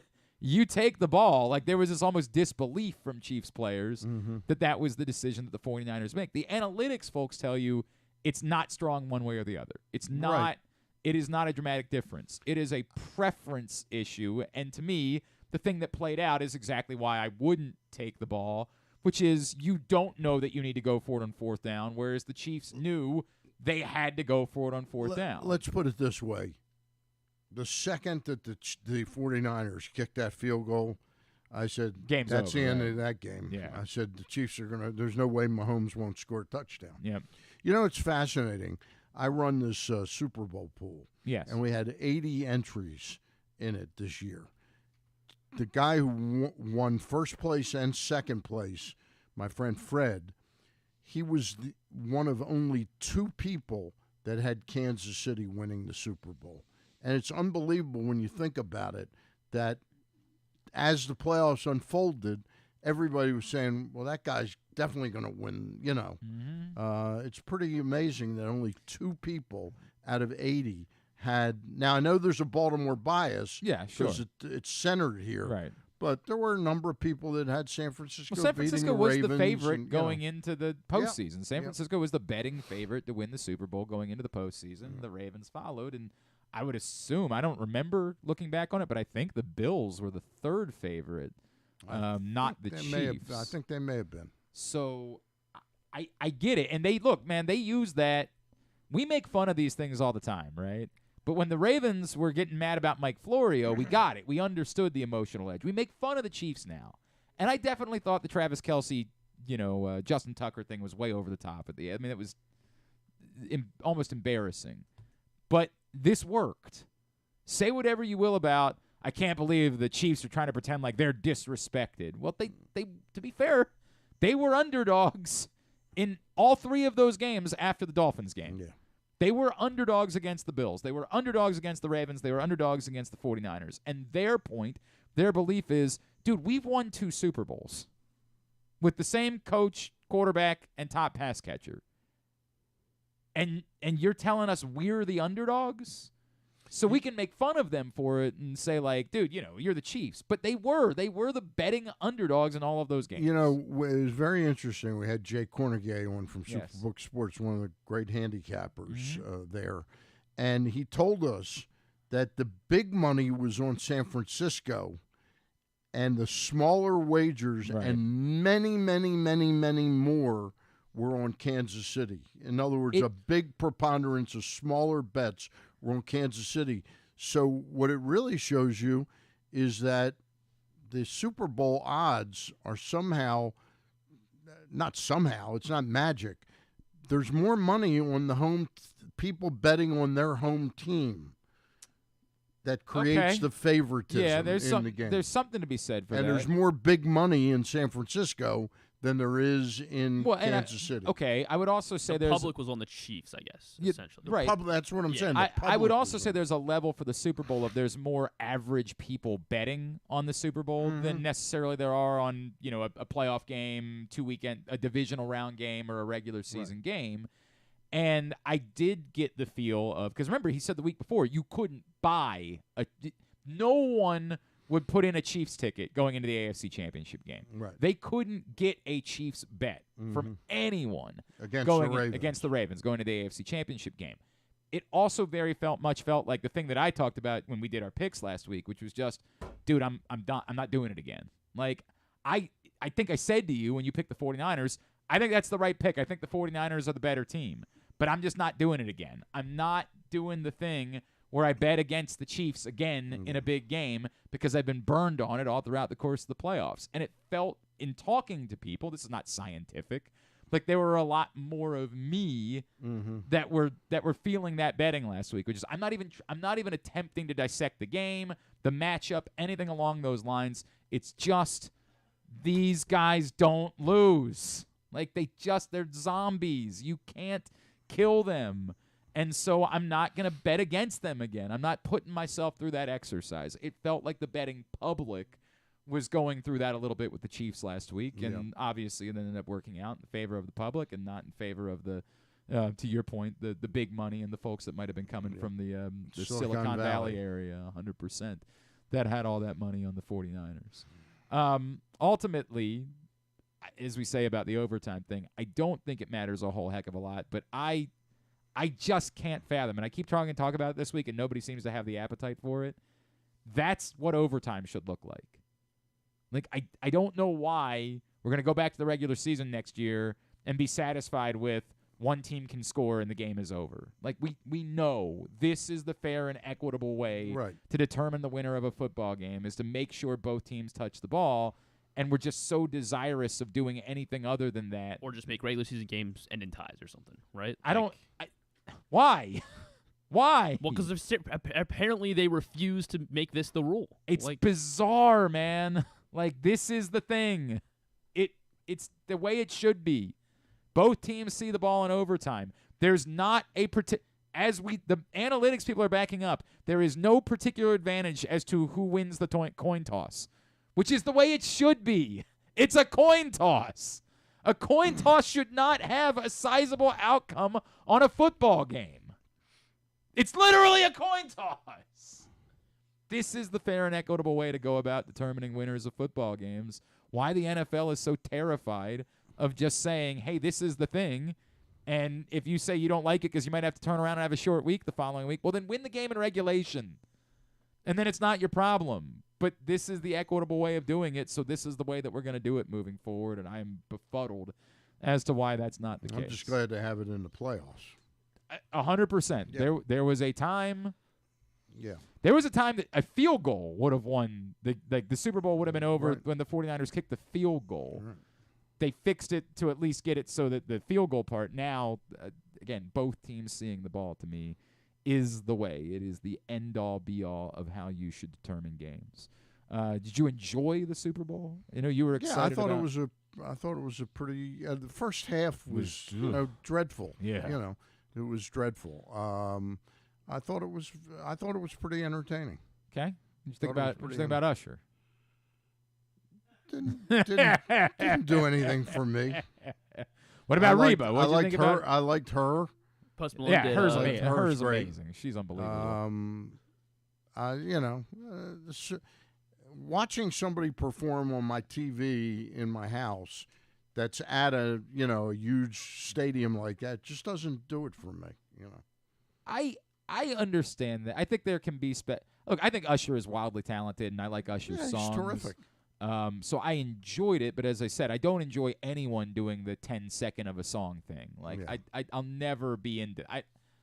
you could be my favorite artist of all time. I have no interest in watching you sing 10 seconds of one of your songs. Right. I would like for you to sing a song. Correct. That's what I want, and I'll always feel that way, and I don't care who's doing the halftime show in that case.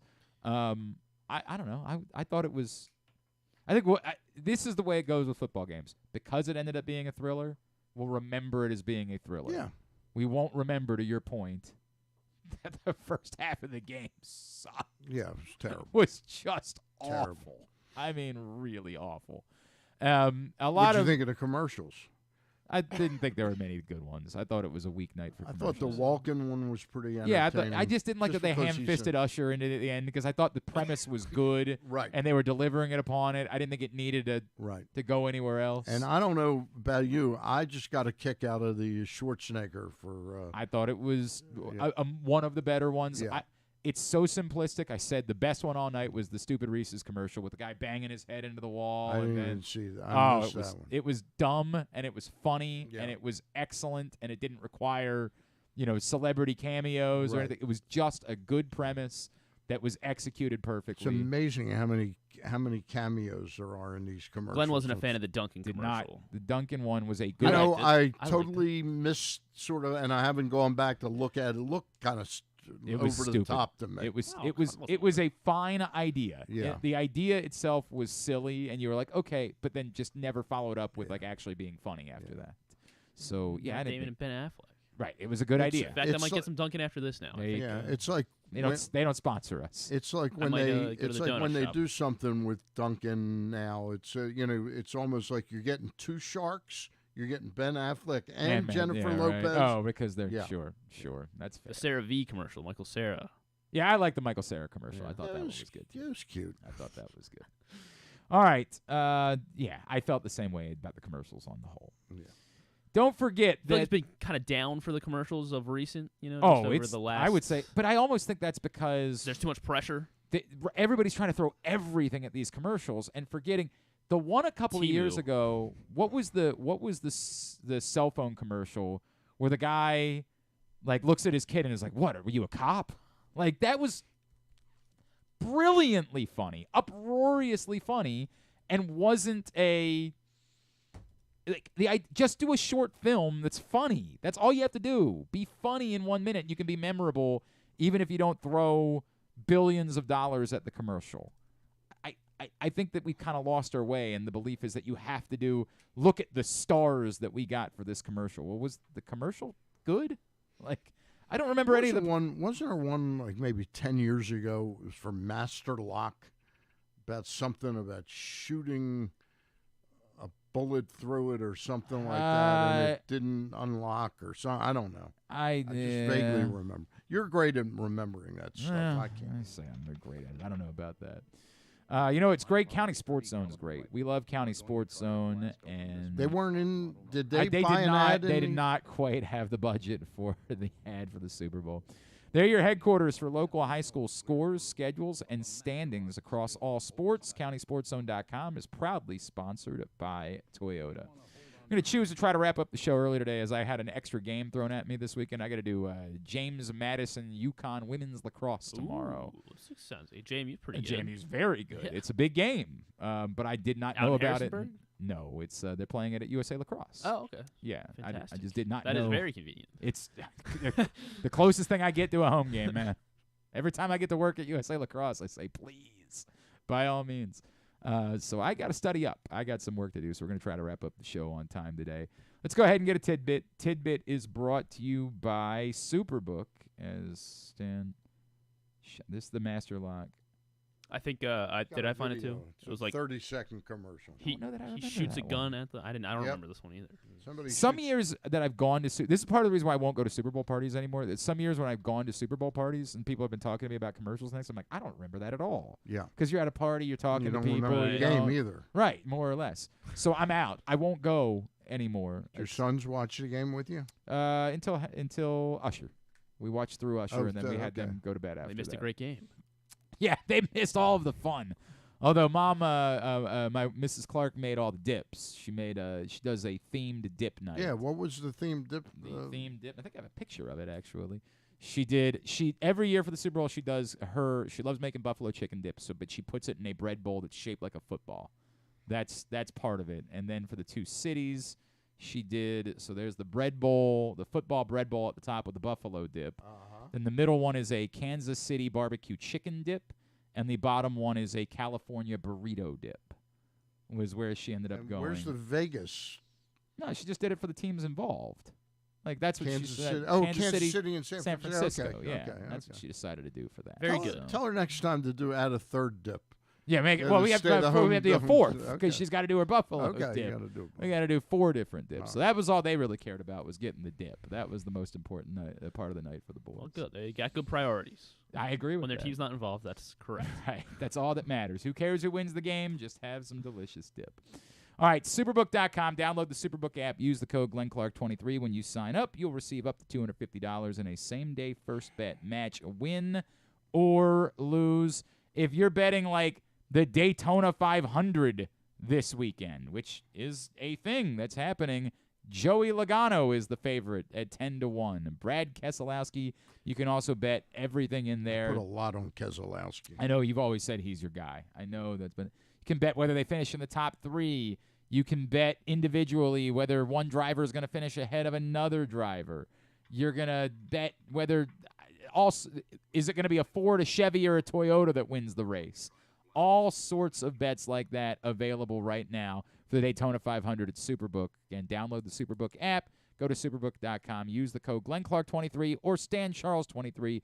When you sign up, you'll receive up to $250 in a same-day first bet match, win or lose. You're all in on Keselowski. That's your guy. That's your guy, no matter what. By the way, I just watched that commercial. It's a great Master The Master Lock commercial. The guy's got a high-powered rifle. Okay.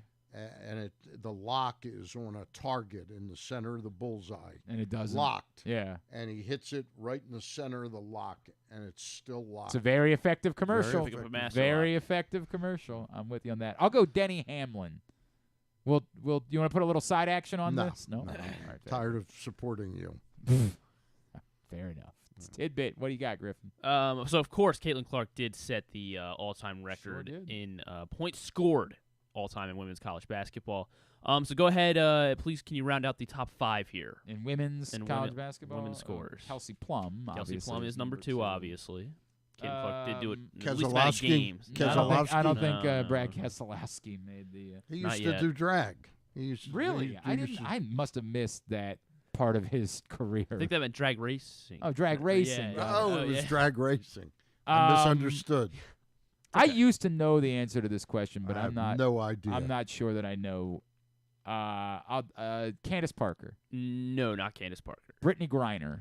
Brittany Griner is top 5. She's 5th. 5th. Took her 148 games, though. Whopping 148. Pathetic. If she hadn't been a hostage, would you have remembered her? Probably not. Brittany Griner was, and she plays for the Mighty Merc. I'm a big Phoenix Mercury fan. You got to remember that. Diana Taurasi. No, not Taurasi. Maya Moore. Not Maya Moore. Okay. Maya Moore is a little further down. Am I going to get these players? Yeah, or you should. Should I? I thought so. Elena Deladon. Not Elena Deladon. Stella Chamberlain. Not Stella Chamberlain. Cheryl Miller. No. I don't know that I'm going to get these players. Sally West. No Sally West. Shamika Holdsclaw. No. Oh, no. No, sorry. Joan Alcindor. No. All right, we got trying to guess sisters of NBA Ohio players. State from 2014 to 2018. Oh, Kelsey Mitchell. Kelsey Mitchell, indeed. Kelsey well done. Mitchell. And then number 4 on the list over at Missouri State in the late 90s. Okay, so I know this because when the record was broken, she had it for a long time, but I don't remember what her name was. Her name is Jackie Stiles. Jackie Stiles, Missouri State Bears. You only saw what I did with Joan Alcindor. I was not catching on until you got to Joan Alcindor. Sally West. Yeah, I did not. I was not.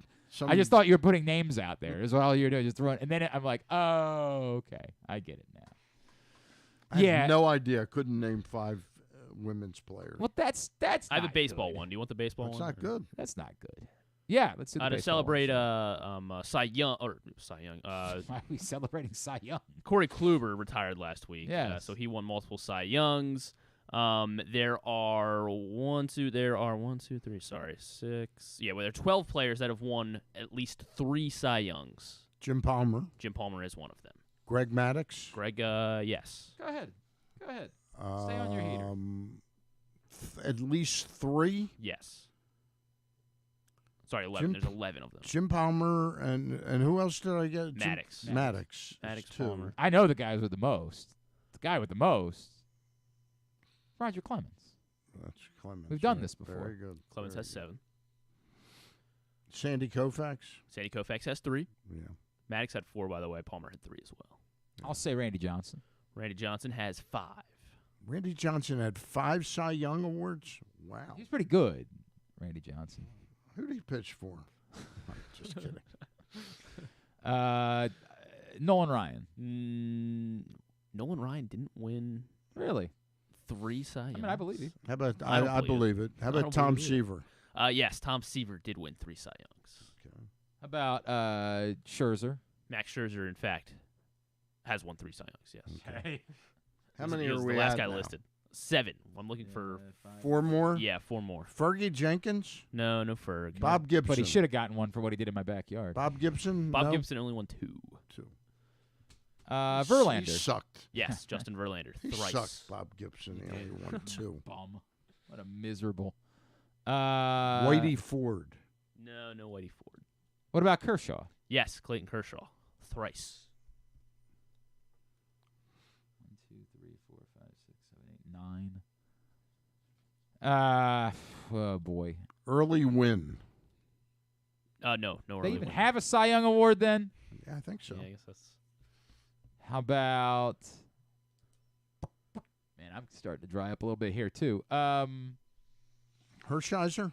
No, not Oral Hershiser. How about Catfish Hunter? No. I got one. Steve Carlton. Yes. Ooh, good one. Steve Carlton. 4 times. How about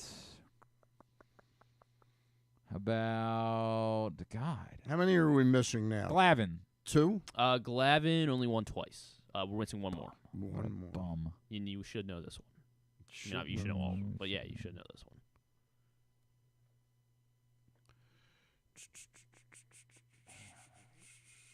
How about Don Sutton? No, not Don Sutton. How about? Give us a hint.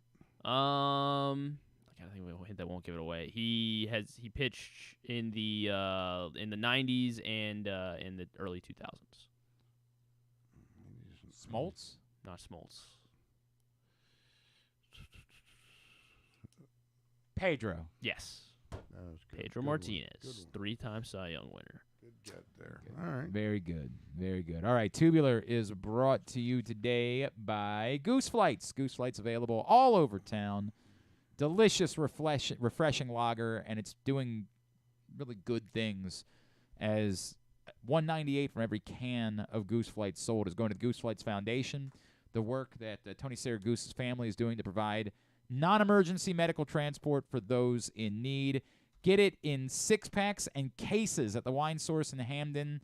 Sixers and cans are available at Costas Inn in Dundalk, as well as Guilford Hall Brewery in Station North, and cans available at all of the Maryland locations of Glory Days Grill, as well as available at Alonzo's on Cold Spring Lane and the Green Turtle Bet Park Sportsbook in Canton. Go get Goose Flights today and find out more pressboxonline.com/gooseflights. Here's what's coming up this weekend. UMBC opens their lacrosse season this afternoon, 5 o'clock, AmericaEast.tv. They host Drexel. College baseball season gets underway this weekend. Maryland's at Georgia Southern all weekend on ESPN+. Tomorrow, Maryland, Illinois, 5:30 from College Park on Fox. ESPNU, basically the same time, Maryland, Syracuse, and lacrosse. That's a great matchup to start the season. That's at 6 o'clock there, a top 5 battle between the Terps and the Orange. Tomorrow on ESPN+, Albany UMBC hoops at 1, Navy BU hoops at 1. Loyola Johns Hopkins lacrosse is another good one tomorrow at 1. Loyola Lehigh basketball tomorrow at 2. Delaware State Coppin State hoops at 4. Navy Towson lacrosse tomorrow at noon on Flow Sports. Towson Hampton basketball at 2. Morgan hosts UMES tomorrow 4:30. You can watch it on their website. Stevenson's lacrosse opener is tomorrow night, 7 o'clock against Muhlenberg. Go Mustangsports.tv. Tomorrow night, NBA All-Star Saturday night festivities, three-pointer shootout, and the Curry Ionescu thing. That'll be good. That's the one thing, but it still won't get me to watch. Tonight. You said that. No. Tomorrow night, the festivities are on Puka's TNT. playing. Great. TNT at 8 o'clock. Tomorrow, there's a UFC pay-per-view at 10 o'clock as well on ESPN+. Sunday, Penn State, Maryland women's basketball, 1 o'clock on BTN+. And the Daytona 500 is Sunday at 2:30 on Fox. And the All-Star Game Sunday night, 8 o'clock on TNT. Non-sports-wise, anything this weekend? The big thing is The Dynasty on Apple TV+. No, that's the Patriots. The thing. Patriots, Yeah, yes. I'm good. Isn't American? You think it would have been better? Is it? What do you?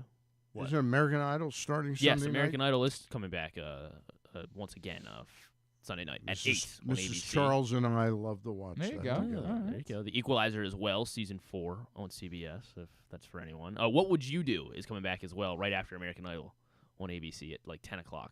Like the old kids TV show? The what? No, with John Quinones. And Oh, I don't know that at all. you don't know that show? That No, show was not awesome. familiar. I love John Not- Quinones. Where they did put people in like weird situations, and then he comes out. and As he's everybody like, knows, I'm a tracker man. That's the only show that I am. Did you rooting stick around in for my Tracker life. after No, the- not a after the chance big in game? hell. Justin Hartley. Sure, I'm not convinced that Tracker is Great actually show. real. Would Great the show. Dynasty? You're all in. Nah. Would the Dynasty have done better? You think if they waited another? I mean, if they waited a little bit longer for it to come out, like What do you mean?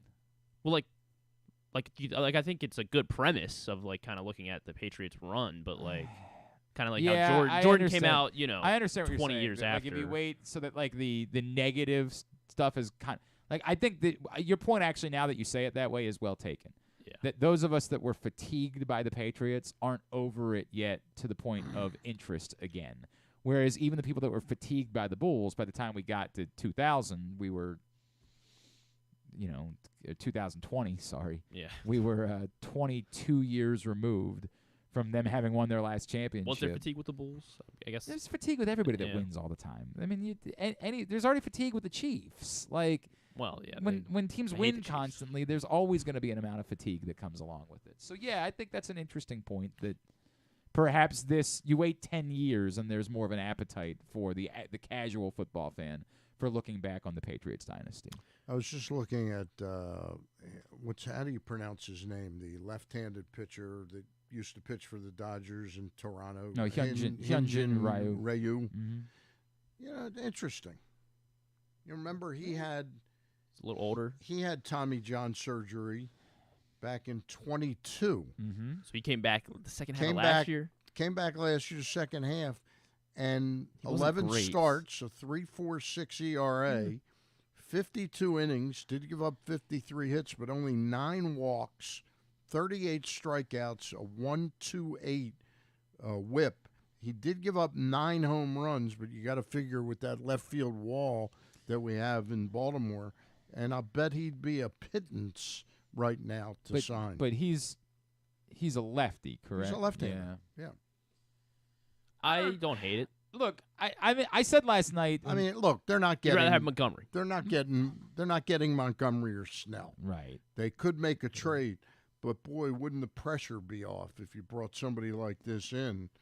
If you know. it's for next to no, like the issue that you have is, are you signing somebody to a $10 million deal that has to be in the rotation? That no I matter think you're signing him for. I really think he'd sign for like $5 million with a $5 million in incentives or something. at $5 million, I wouldn't anything that says this person has to be in the rotation no matter what. I'm kind of opposed to. I think I'm he's out on an that. under the radar guy right now. I haven't thought about. I've dismissed him totally, and all of a sudden I saw his name mentioned somewhere, and I said, "Let me see how he pitched last year." That's not bad for coming back from a Tommy John. No, it's not bad. 3.28, 3.46 ERA, 1.28 WHIP. Yep. Anything else? I have to tell you, J-Lo has a movie out on Prime Video, along with her album that came out today. It's This Is Me Now. And I don't know. But it's a musical, essentially. It's essentially like her album, like in the movie, I think. She's on Fallon tonight to talk about it. So is Alan Richardson. Oh, yeah, your boy from Reacher, right? Yes. Yeah. I think that's. Oh, Oppenheimer is on streaming. On Peacock. And there's no SNL this weekend, right? No SNL. But there is Shane Gillis next week. There is a Curb, right? Yes, there is a new episode of Curb Sunday night as well. I thought episode 2 was fantastic. It was awesome. This is the premise of this season has been tremendous. I wasn't thrilled with episode 1, but 2 was right on the money. I did not, in fairness, I had not done a lot of research into what the season was going to be about. Right. So I didn't know where they were going in season 1 when they got there, or in episode 1 when they got there. Yeah. I had a big smile on my face. Yeah. When they got to the end and they did the Trump mugshot at the end of the episode, I said, okay, very entertaining. This will be fun. This will be a lot of fun. Stan the Fan, Monday, you're back in action. Back in action with Luke Jackson and Ross Grimsley, and we'll have Eric Garfield midweek next week. And some interesting something I'll be doing on a monthly basis with the Executive Director of Maryland Sports, Terry Hazeltine. But it would be me doing the interviewing. Yeah. It's not my podcast. It's the Maryland Sports podcast. We'll start that this week, I believe. Very good. And, of course, tomorrow morning, the Bat Around with Paul and Ryan at 10 a.m. You can check that out. Thanks today to Will Carroll. Thanks also to Gary Williams. We'll get that up in the greatest hits section of the Oh, my God, it's so good. tab at GlennClarkRadio.com. All right. Have a great weekend. We will be back on Monday. We might be starting a couple minutes late on Monday because I got to do the dumbest idea in the history of shows. It's called radio, isn't it? Yeah. I'll be over on 105.7 Monday morning with Rita and Drew Forrester. Can't miss. That's must listen radio. You might hear the end of the radio station on Monday morning. I'm not sure. This is gonna be the downfall of. It's gonna be interesting. All right, so join me for that, and then I'll be over here after that on Monday. Thanks, everybody at PressBox, all of our great sponsors and partners, including Live Casino and Hotel, Mother's North Grill, A.J. Michaels, Guilford Hall Brewery, Royal Farms, Costa Sin, Superbook Sports, Glory Days Grill, your local Toyota dealer, buyatoyota.com. Thanks to Griffin at Griffin_Bass. Follow us, Twitter, Instagram, and TikTok at Glenn Clark Radio. Follow Stan at Stan the Fan. Have a great weekend. Go all the local teams. Duke sucks.